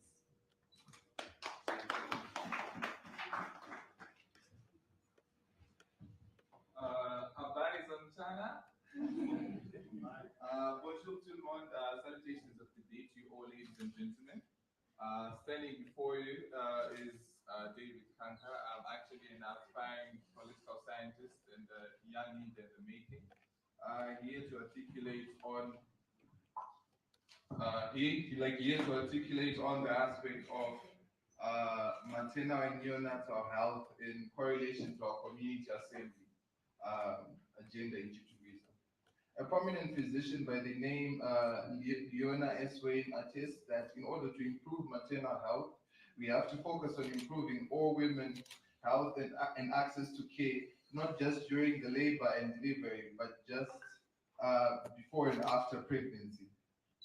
Also, in terms of maternal health, it basically refers to the health of women during pregnancy, childbirth, and postnatal period. And neonatal period is simply the first 4 weeks of a child's life. Maternal mortality remains on a high in Zimbabwe. And according to the WHO, some of the issues include the delay in seeking health care, delay in reaching health facility and delay in receiving health care in hospitals. These, amongst other constraints, can be correlated to high cases of abortion in Zimbabwe, as 4 out of 10 pregnancies end in abortion. In 2016 alone, more than 65,000 induced abortions occurred, and most of these were potentially unsafe and have been performed outside the formal healthcare system,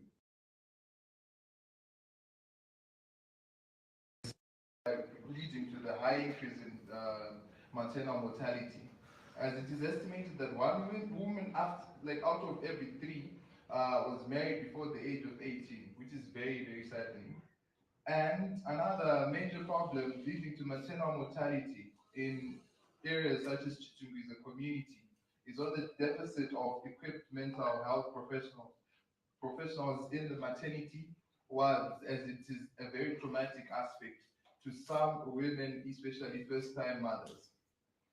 There are a number of ways in which maternal health and neonatal health can be improved effectively in places such as Chichunguiza, which is one of the core issues why we are gathered here to find out how.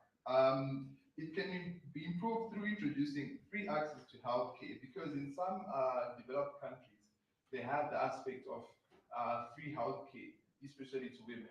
And why can't Africa and countries like Zimbabwe or in most Southern African countries be able to implement this? Because we have the resources, we have the potential to do this. And if the resources are actually placed into full utilization, they can be effectively be used. And also, by allowing nurses to be allowed to perform certain life-serving functions like manual vacuum aspiration, inserting contraceptive implants, engaging more with the Ministry of Health and Child Care and other partners to procure and distribute essential equipment like drugs and supplies for maternal health, amongst other critical issues.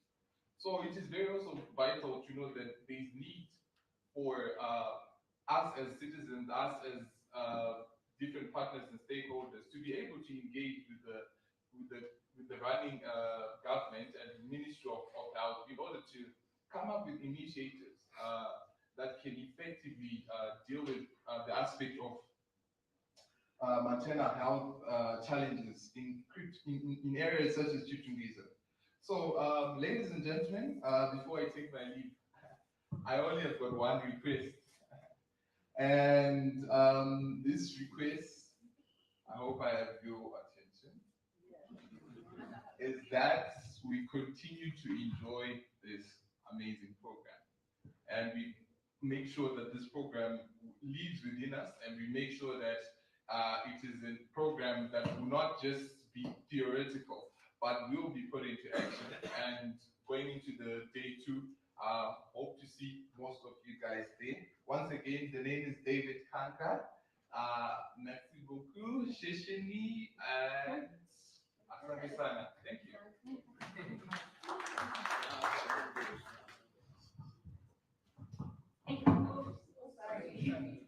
Thank you, David.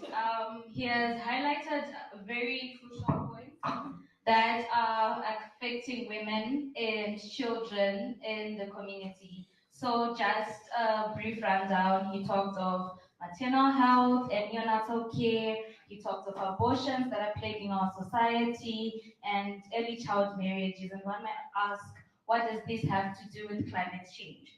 As discussed earlier by the previous seminar, they were talking about the role of women in the role of women and youths in climate change. So imagine if most of our women and youths are being affected by early child marriages and maternal and neonatal deaths. We will not have the prerogative and the time to actually put our energy and focus into helping the climate get better.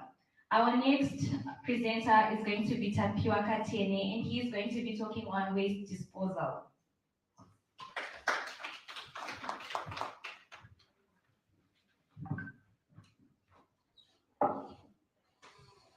Compliments of the day to you all, ladies and gentlemen, in all protocol observed. My name is Tapioca Tene, and I will be presenting on what can a community assembly do to solve issues pertaining waste disposal. First, I will start with defining what is waste disposal. Waste disposal can be defined as the collection, processing, and recycling or deposition of the waste materials of human society. Waste materials are either liquids or solid. For example, plastics, papers, glasses, food waste, and human waste. There are many ways a community assembly can do to solve the issues of waste disposal. Some of them are recycling the solid waste. The other method of reducing waste disposal is landfilling. To start with, the best way of solving the issue of waste disposal is recycling the solid waste. It is the process of converting waste into some new or reusable products. For example, human waste and food waste can be used to make biogas. Biogas can be used for cooking purposes. The plastics and papers can be recycled again, and this can save the communities or countries from the issue of waste disposal. However, the recycle system is too expensive in developing countries such as Zimbabwe, Mozambique, and some other African developing countries. The technology in developing countries or in the third world countries is poor. There are few machines, and this can hinder the process of recycling. There are some certain solutions to solve these problems. That is, the government should support the local industries and big industry by providing financial help, which can be used to buy the machines which can allow the recycling process to take place. Therefore, it is crystal clear that there are many ways a community assembly can do to solve the issues of waste disposal, because the recycling process is the best way that can help in reducing the problems of waste disposal. Furthermore, landfilling is the other way that can be used to solve the issue of waste disposal. Landfilling can be defined as the site where solid waste such as papers, glasses, metals are buried underground to reduce contamination of surrounding land. For example, in places like Chiware, these are the places that can be used to fill the land with the waste. However, it is also a blind eye to forget that land filling has many effects, such as land pollution and water pollution. This can be solved with a solution of generating less waste. Therefore, the community assembly use of land filling to solve the problems pertaining to disposal can be used. From my point of view, the best way to reduce the amount of waste is to take steps in generating less waste in the first place. For example, in order to reduce less waste, the individual can reduce the amount of waste they created by buying goods in bulk, building their own bags, and getting their own reusable bottles like Coca-Cola. This is practical in Zimbabwe. The Coca-Cola company can sell their drinks if the customer is an empty bottle. Therefore, the system of Coca-Cola company of returning empty bottles and crates can help a lot in reducing the issues pertaining waste disposal. In conclusion, there are many ways a community assembly can do to solve the issues of waste disposal. Some of the solutions are generating less waste in the first place, recycling the solid materials such as papers, plastic. Landfilling is also a good way of solving issues pertaining land disposal. I thank you.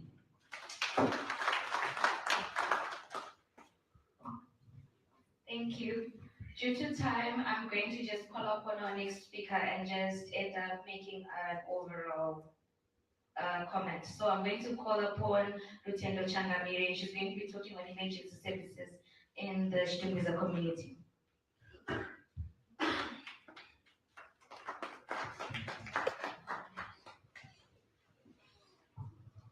Good afternoon, everyone. Okay, my name is Utendo Changamile, a political science student, UZ Party 31. Okay, I'm going to present on the emergency response, that is the 911. Okay, to begin with, 911 is an emergency line that one can dial when they need emergency assistance, be it from the police, ambulance, fire brigade, or social support.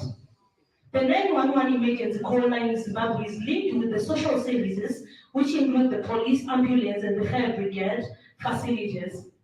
The 911 emergency line has been proved to be ineffective in delivering its duties for several years in Zimbabwe. This is due to incidents where people contact the fire brigade and it fails to show up because of water shortages, or even the ambulance delaying due to road congestions that will eventually cause deaths due to late medical attention. Another example is when the police service is unable to show up in an emergency call up because of issues like shortage of station vehicles or fuel. This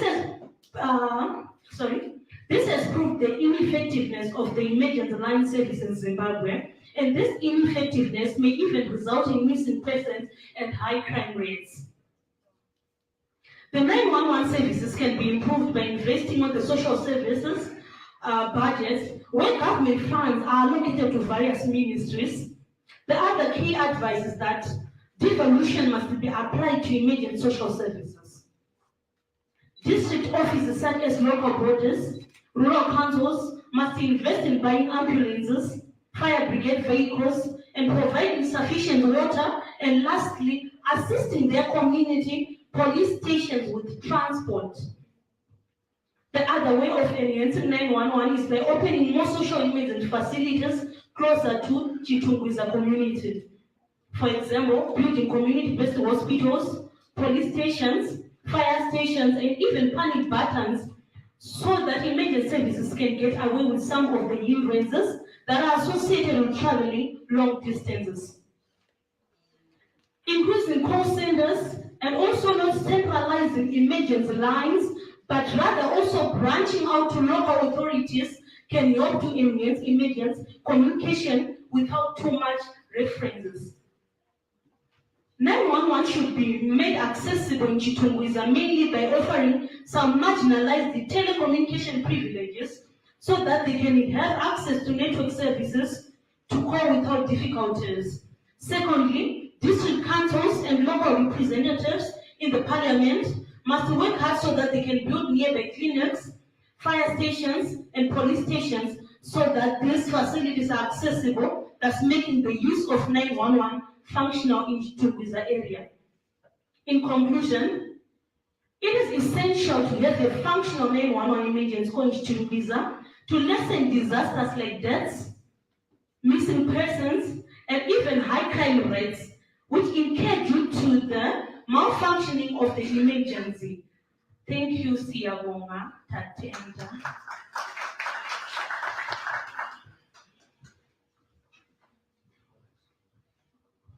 Our next speaker is going to be Tracy Msiwa, and she's going to be talking on disability within the community from a community perspective and revenue leakage within the Chiware community.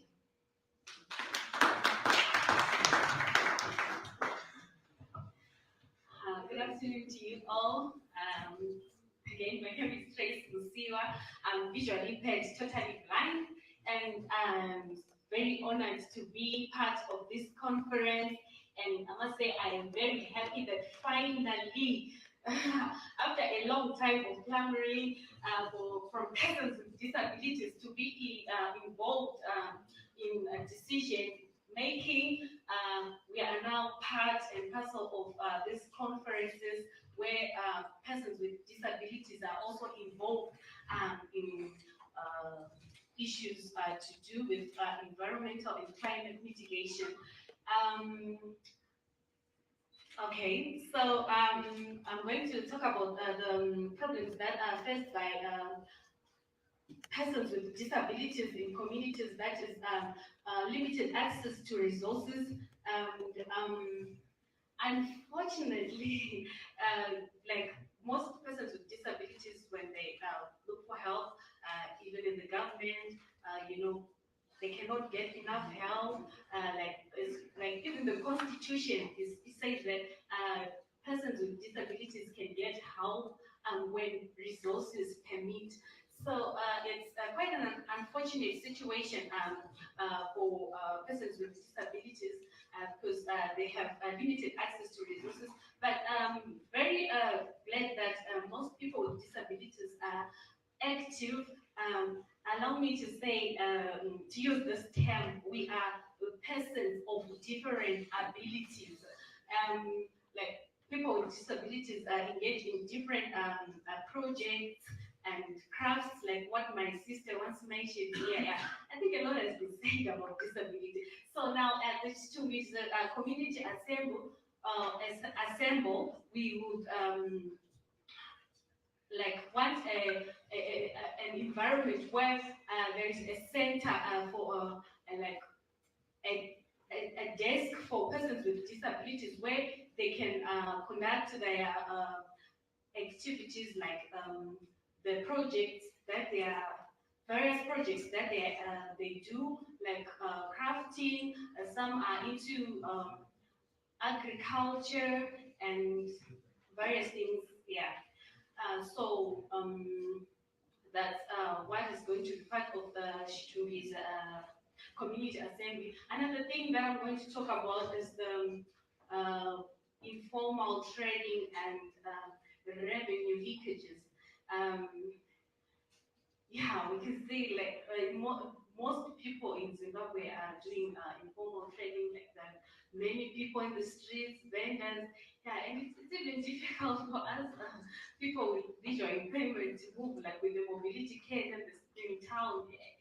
So yeah, the Chitumbi's community assembly want to formulate a situation where there are markets for persons with disabilities where they are able to build markets and like and toilets again, which are conducive for persons with disabilities and again for able-bodied people to practice their trade in a way that is a bit formal, like they don't have to be like crowded in the streets, like markets to be built, like to be for. All right, sorry for that. For like creating markets and centers where people can do their activities without crowding the streets, and yeah, I think that's all. Thank you very much.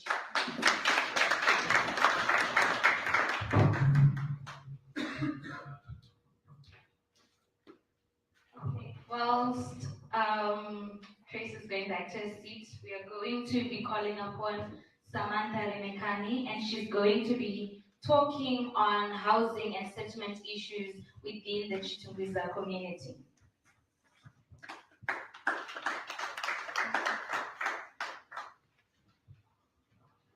Good afternoon once again, ladies and gentlemen, all protocols observed. I'm going to be talking about housing and settlements in Chitumbiza. The Zimbabwean government is synonymous with evictions and demolitions of informal settlements as an urban renewal strategy. Informal settlements are considered as urban nuisances, and the only logical manner to deal with them has always been to demolish the structures.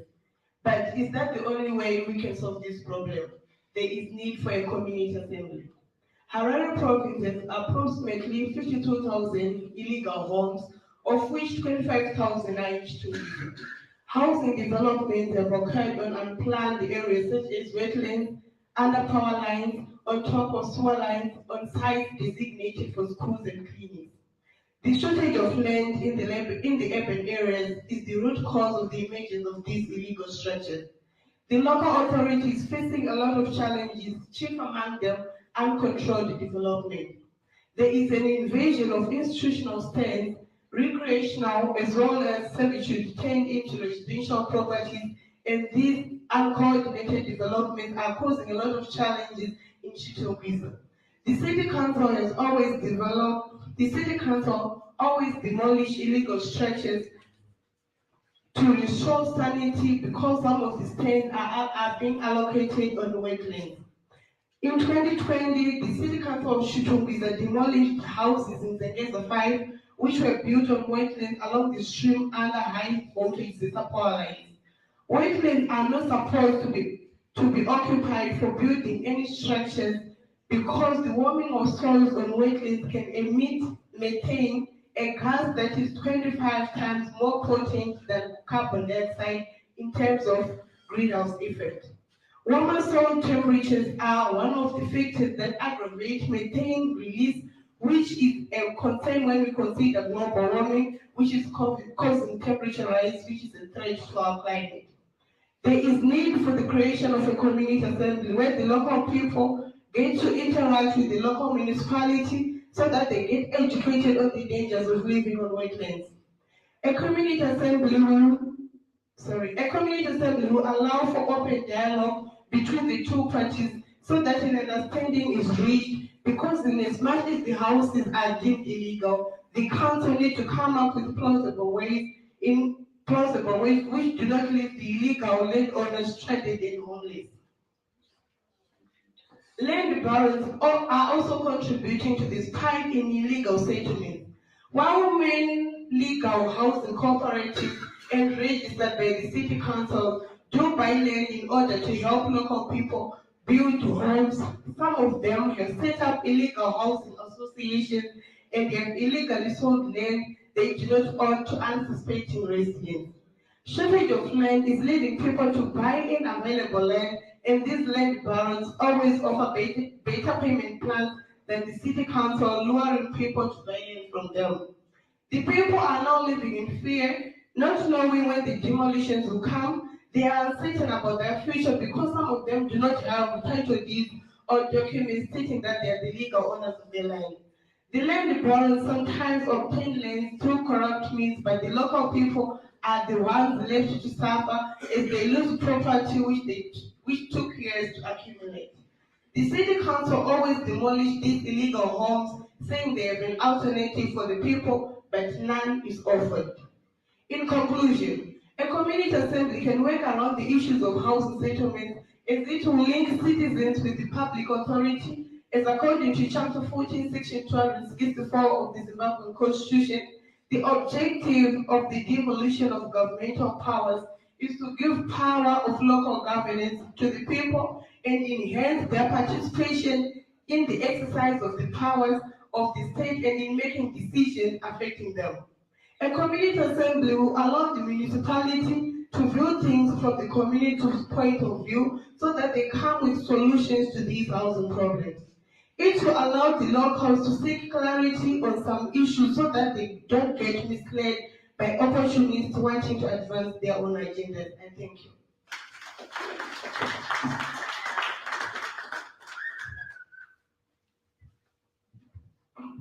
Thank you very much, Samantha. Now we're going to call our last speaker on this aspect, but by no means is not the least important aspect on community assembly. We're going to call upon Stacey Maria to talk on mental health within the Chitokwiza community.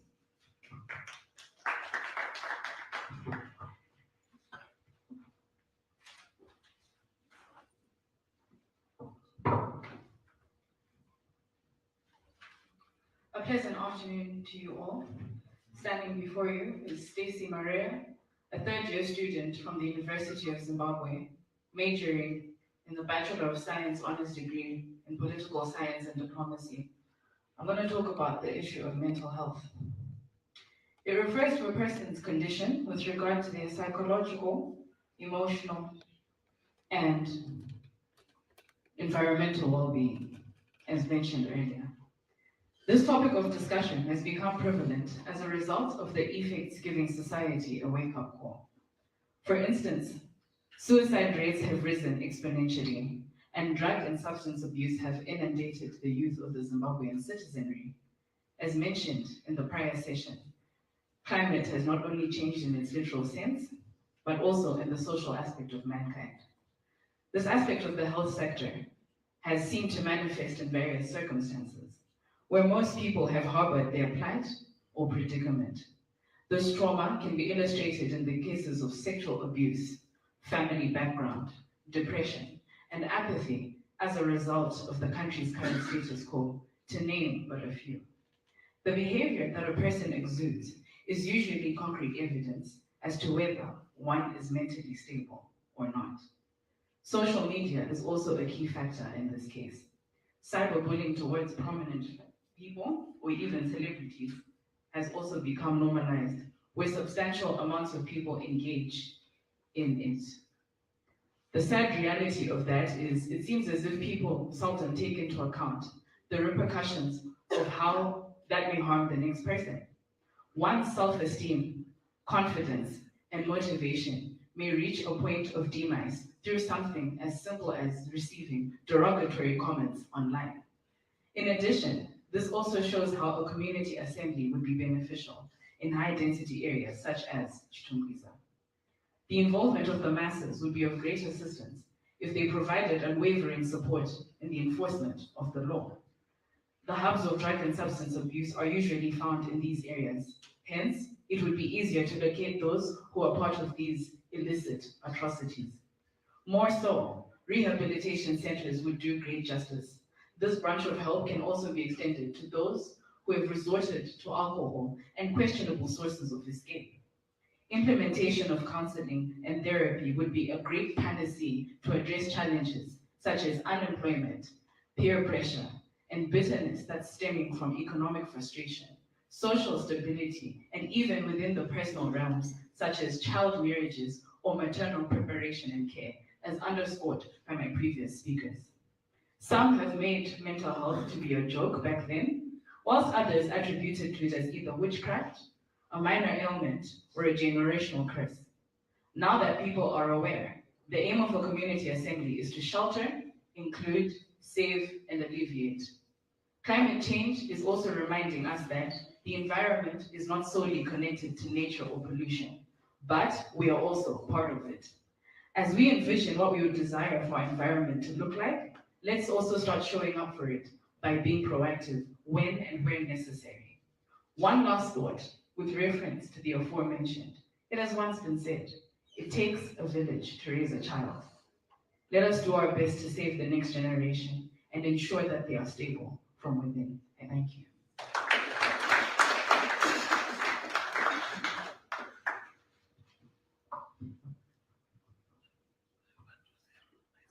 Thank you very much. So since we've all had it here, we have talked on what community assembly is. And this is just to wrap it up in a nice little blanket. From the first speaker to the last speaker, we have been talking on the effects of what a community assembly is. We have said that a community assembly is a congregation of people in a society that seek to remedy the existing flaws and create a harmonious and unmitigated society. That is what we are trying to achieve within the Chitungwiza community. David, our first speaker, spoke on maternal and neonatal health issues. We talked of how children and mothers are dying because of lack of resources within Chitungwiza society. We've talked of how only it seems as if maternal and neonatal care seems to be for the prestigious and wealthy people in the society. Yet it's supposed to be a basic human right for everyone to be able to go to a hospital and get actual health care and know that they're going to enter into a hospital and have high chances of coming out with their little bundle of joy. He talked of having free health care in order to curb the mortality rates that are staggering in this society. Tapiwa talked on waste disposal, and if you take a visit to Chitungwiza, I don't think anyone needs to be told that waste disposal is a problem in Chitungwiza. Dr. Mantarse has told us the story over again about a person he knows whereby there's sewage within his own housing compound, and they even joke about it, oh, we're going to get used to it eventually. I've had a teacher of mine who has talked about situations whereby it's now common that they're like, oh, if it smells like sewage, it's now home. But that is not supposed to be anyone's living conditions. You wouldn't find sewage in your house because you would call a plumber, you would fix it. So I'm relating a whole community lived in such atrocious conditions. Rutendo Changamire talked on emergency services and Chitungiza society, whereby if we look at the number of missing cases, especially they come from high density areas such as Chitungiza in itself. We talked of how we can curb this. Tracy talked on disability and revenue leakages, especially within the informal sector. And Chitungiza, most of the people make their living through informal living, selling tomatoes on the side of the roads and vice versa, and how we should integrate that into helping build Chitungiza. Samantha talked on housing and settlement issues, whereby the city people don't have title deeds and they're at risk of being thrown away out of the only home they've known for all their lives. And Stacey talked on mental health issues. Mental health is a very important part of all of climate change, because if you're not mentally stable, if you're dealing with depression and suicidal thoughts, the energy for you to put into trying to fix the climate is going to be reduced, and we should actually address the issue that it's not a white people's thing or Dejevarungu as it's usually said in our society, but it affects everyone. I would like to call Dr. Matari to wrap up everything. Thank you. Thank you so much. Thank you so much. So I think in 2019, just before COVID-19, we had a community assembly meeting in Vindura, in Rand Mine. We actually discovered that one of the problems in that area was that people were drinking poisonous water.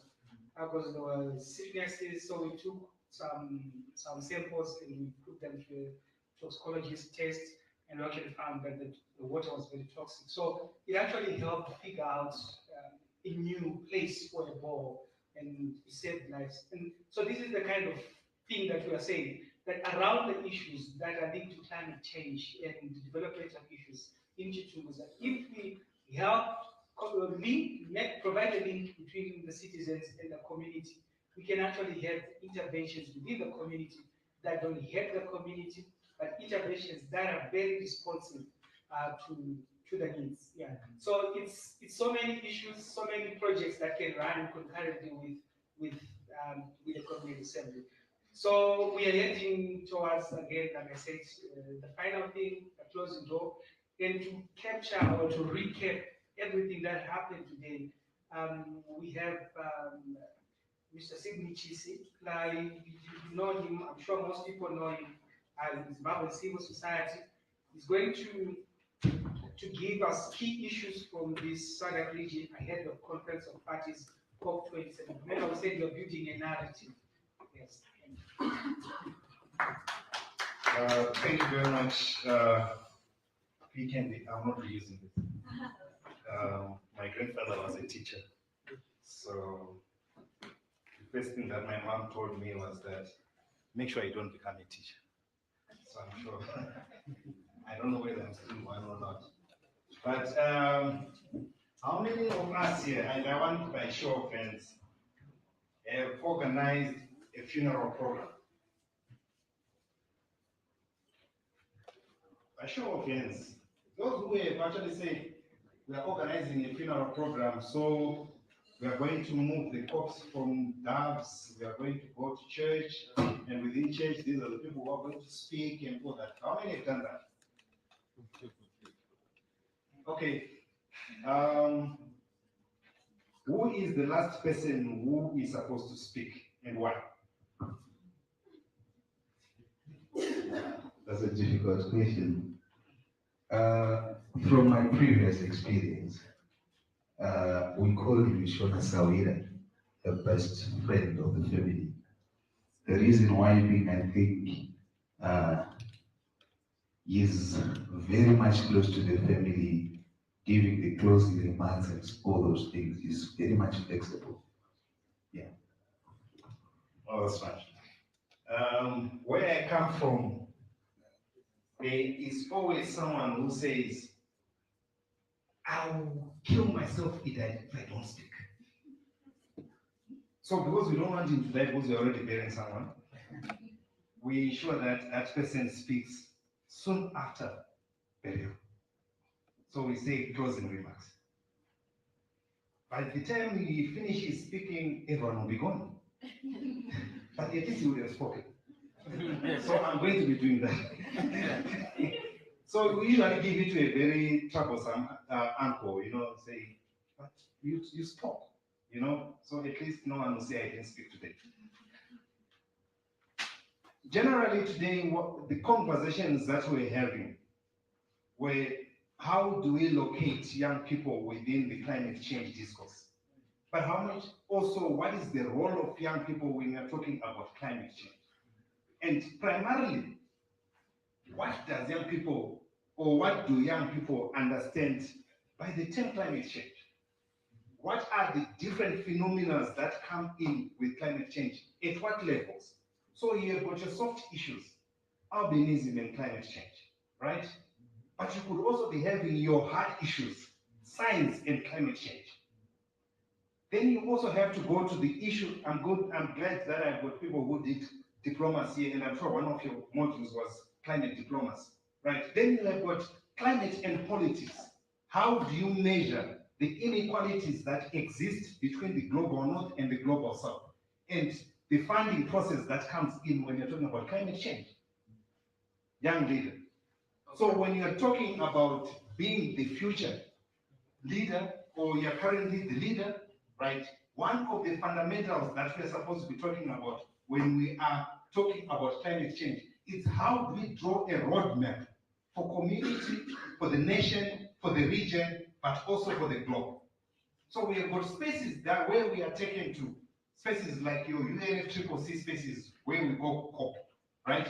But we also have got our general everyday spaces to which we live and dream and sleep climate impacts. How do we build the resilience within those communities? What kind of infrastructure do we have that would support us so that at least we are able to build adaptation capacities of those people who are affected by climate change? How do we ensure that within the same narrative, we understand the difference between mitigation and adaptation? At what level do you say, don't cut this tree?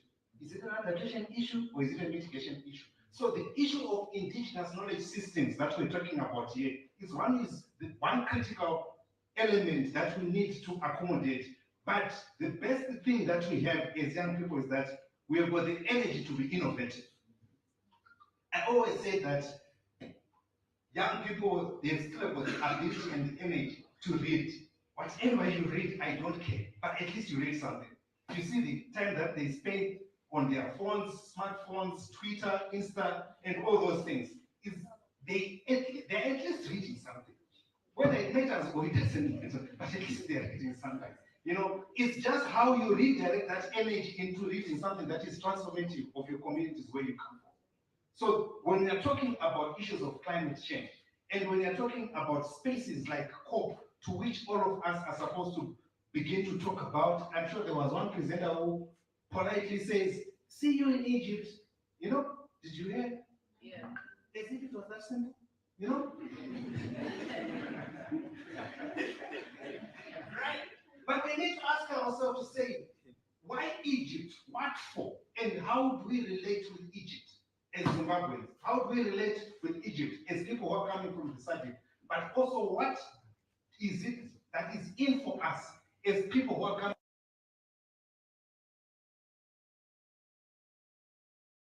Before we say we need to do something and we need to locate ourselves within those kind of spaces. And the question is that what is it that we are going to be taking to Egypt that we have not already taken to our governments? What is the new conversation that will happen in Egypt that has not already taken place? If we're talking about coal in one, right, what is new about Inde River being polluted because of coal? What has not happened by the underground fires that are happening in Wange and children's feet are being burnt? What has not happened in the coast of Eastern Cape, where marine life is dying because of the oil explorations that are taking place there? Why has not happened in the Delta, Niger Delta, of people trying to access oil, and every other year they are burning to death? Why has not happened in the Horn of Africa, where drought is ravishing and Boko Haram has been killing people because of the crisis that is induced by climate change? So what is new that we are taking to Egypt that we have not talked about? But we still have to be guided by the principles of saying something has to give when we are locating SADC region within the discourse of COP. And COP 27 COPs have happened. Eh? 27 people coming in, going out, coming in, going out. There are actually people who are living for COP. So you go to COP and the next thing you're planning for the next COP. Right? I think I like the issue of community assemblies. Right? To say one of the issues that these community assemblies are supposed to be doing is that can we clean up our communities of false prophets? You know, and these false prophets don't come through biblical purposes, but also academically, business-wise, and others. People who give us hope where there is no hope. So your comfort is, I'm going to Egypt. So what? So what is it that you need to bring in, given the circumstances which Zimbabweans find themselves in? When you go there, what is the space that has been created for young people in that space so that their voice can be heard? And who is speaking on your behalf? Are you speaking for yourself, or someone has been allocated to speak on your behalf? We need to ask those questions. So right now, if I say, who are going to Egypt in this room? And this is the exact answer. Right? So Chanthalangsy, if you're going, you need to go there and represent a child who is in grade 7, a young woman who is married, divorced, beaten up by her husband, lives in the rural area, lives in Borodale, and someone who is pregnant. How can you do that all in one space as one person? So issue of representation becomes very key before we even speak about anything. So even when we build up issues that we want to take to COP27, they have to be representative of. They have to be representative of. I'm not sure what is happening. I think it's the back. Right. They have to be representative of the setup that we have as a community. And we need also to ensure that the same conversation speaks to the political economy of the region that we have. So SADC, for example, what is the political economy of SADC region and issues that we think that are fundamental to take up? I need hands. This is, my mother told me not to be a teacher, but I'm going to be one. Right. What is the greatest political economy of SADC region? Misha, can you help me? What is the greatest political economy issue of SADC region? Minerals, right? So we have got issues of extractions, but extractions for what purpose? For purposes of energy, right? So one of the issues that we need to look at when we are going to COP is the issue of energy poverty within SADC region, right? To say what is the status of energy access, cost, and affordability of energy within SADC. So Zimbabwe imports its electricity from South Africa. South Africa imports its electricity from Zambia, from Mozambique. Mozambique imports its electricity from Zambia. Zambia exports it to Rwanda. Zimbabwe exports it to Namibia. Namibia imports it from South Africa. What is happening? Right? And when you look at that and you come back to Zimbabwe and you say, from our sources of electricity and energy, 46.6% of our energy comes from coal. 50 point something, 54 point something, or 53 point something comes from hydro. So when you say we need to stop coal, as what is being said by the developed world, do we agree with it? And if we stop coal, how fast is the pace of ensuring that there is energy transition into renewable energy? And who is going to fund it? Do we have that money? How much money? Right now, we are still being struggling. We are struggling because of access to electricity. South Africa, I'm told, is going to stage 3, right? Zimbabwe, we don't even have stages. Whatever happens any day is for that day, you know. So how do we balance that deficit when you are already in an energy crisis? But it's not just Zimbabwe. It's an energy crisis that is hitting the whole region. Why? Because most of the countries that depend their electricity on hydroelectricity depend on water. And for as long as there is climate change and climate adverse effects, and there is more heating and more drying, it means that all our hydro sources of electricity will dry up. So it becomes a regional catastrophe. What is another issue? So we've got one issue of energy. And understanding that, how then does lack of energy or absence of energy affect young people in terms of your pursuit to happiness? We are at the middle of jumping speakers and electricity goes. But I was quite happy because last weekend, I think Arsenal was playing another team and electricity went. And the game was delayed by 30 minutes. I said, okay, welcome home. You know, so it's not just an African issue. Europe, as we speak right now, is experiencing a severe drought after over 500 years. Madagascar is experiencing its worst drought over 50 years. Zimbabwe has moved into 7 agroecological regions after almost 50 years. Now we've got 7 agroecological regions, 5B and 2B. So we are getting drier and we are getting warmer. So what is it that we need to do when you're looking at use of energy, and we need to locate young people around that? Then the next question is, how many people have benefited from Fumbuzi? How many people have practiced Fumbuzi? How many are farmers?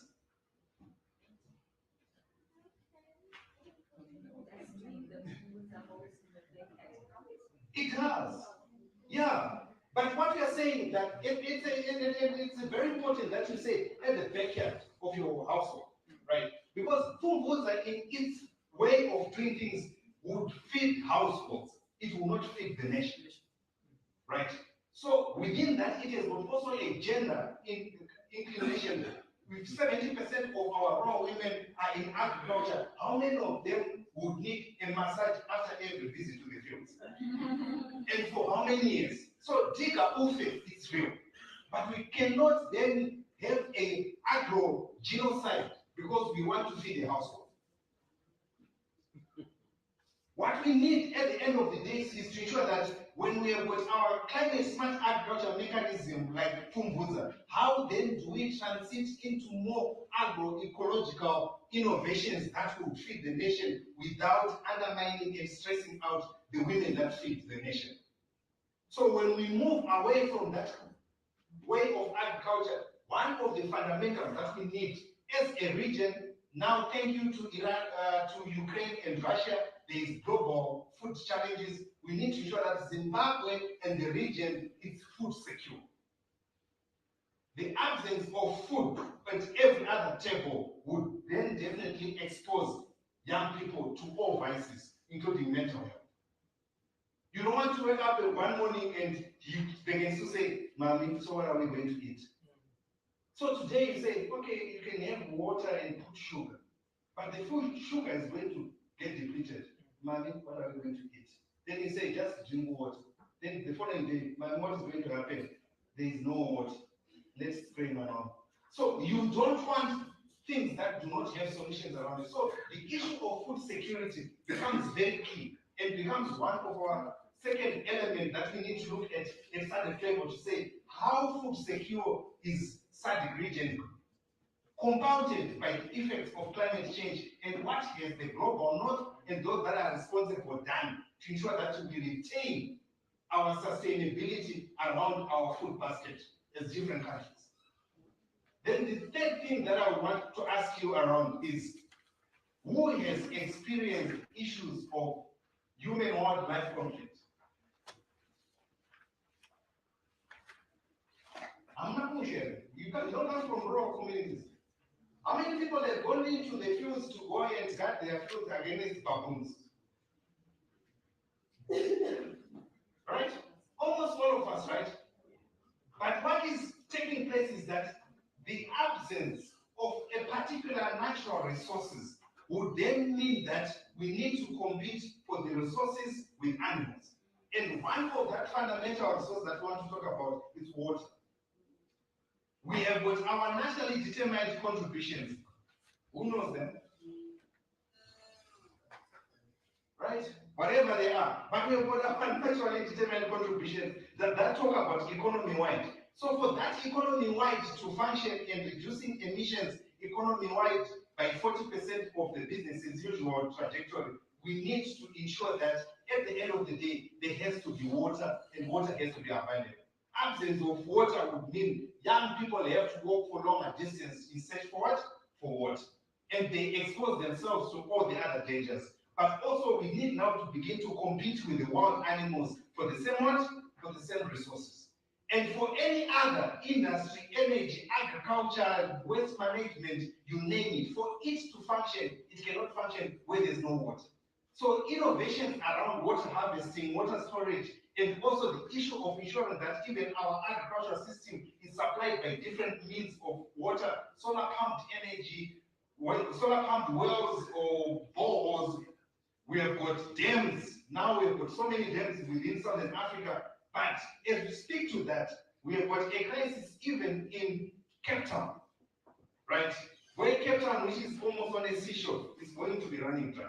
So we have need to ensure that we deal with issues of water. Then someone was talking about waste management here.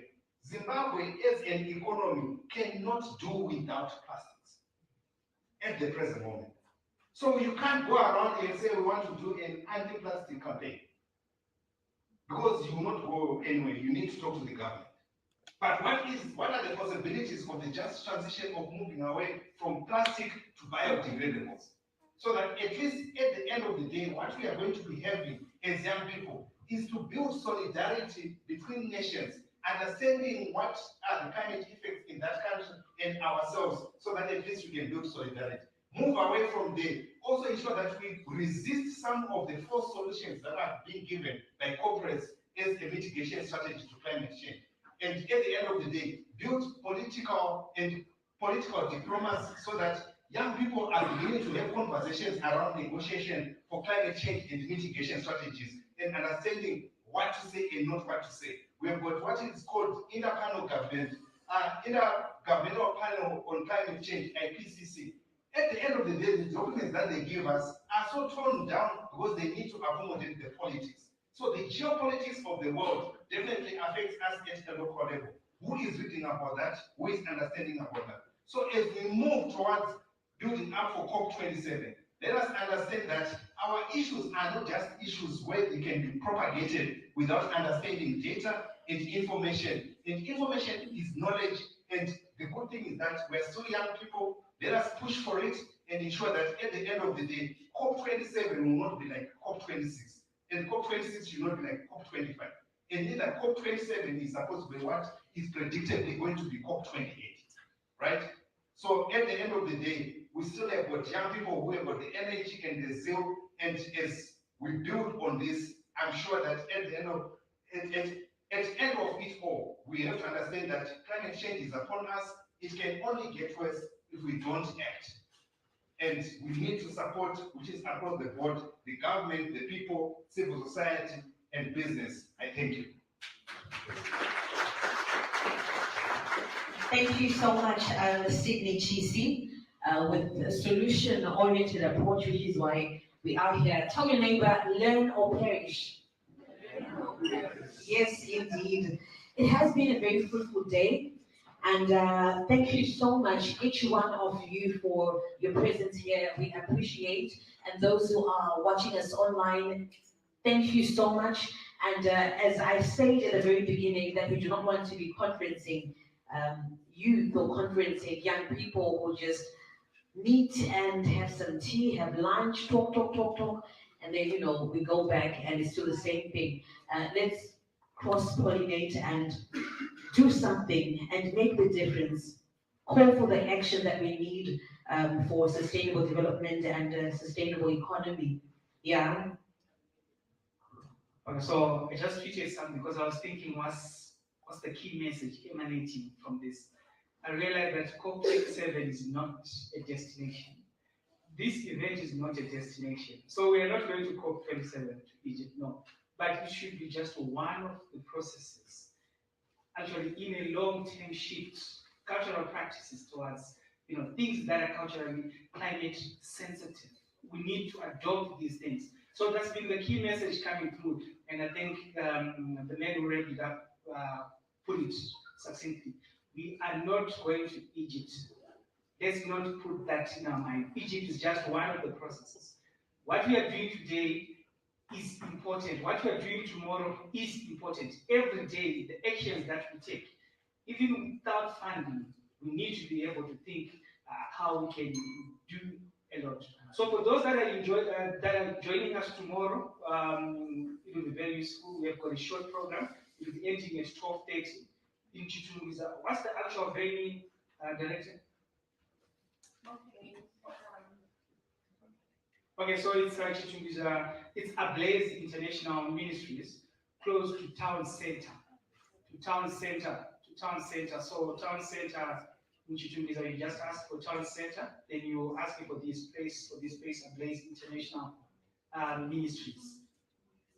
Yes, so we are having a few speakers, including the mayor of Chichunguza who will be there, Dr. Tawanda Zinyama, who could not be here today, Mr. Stephen Chisi.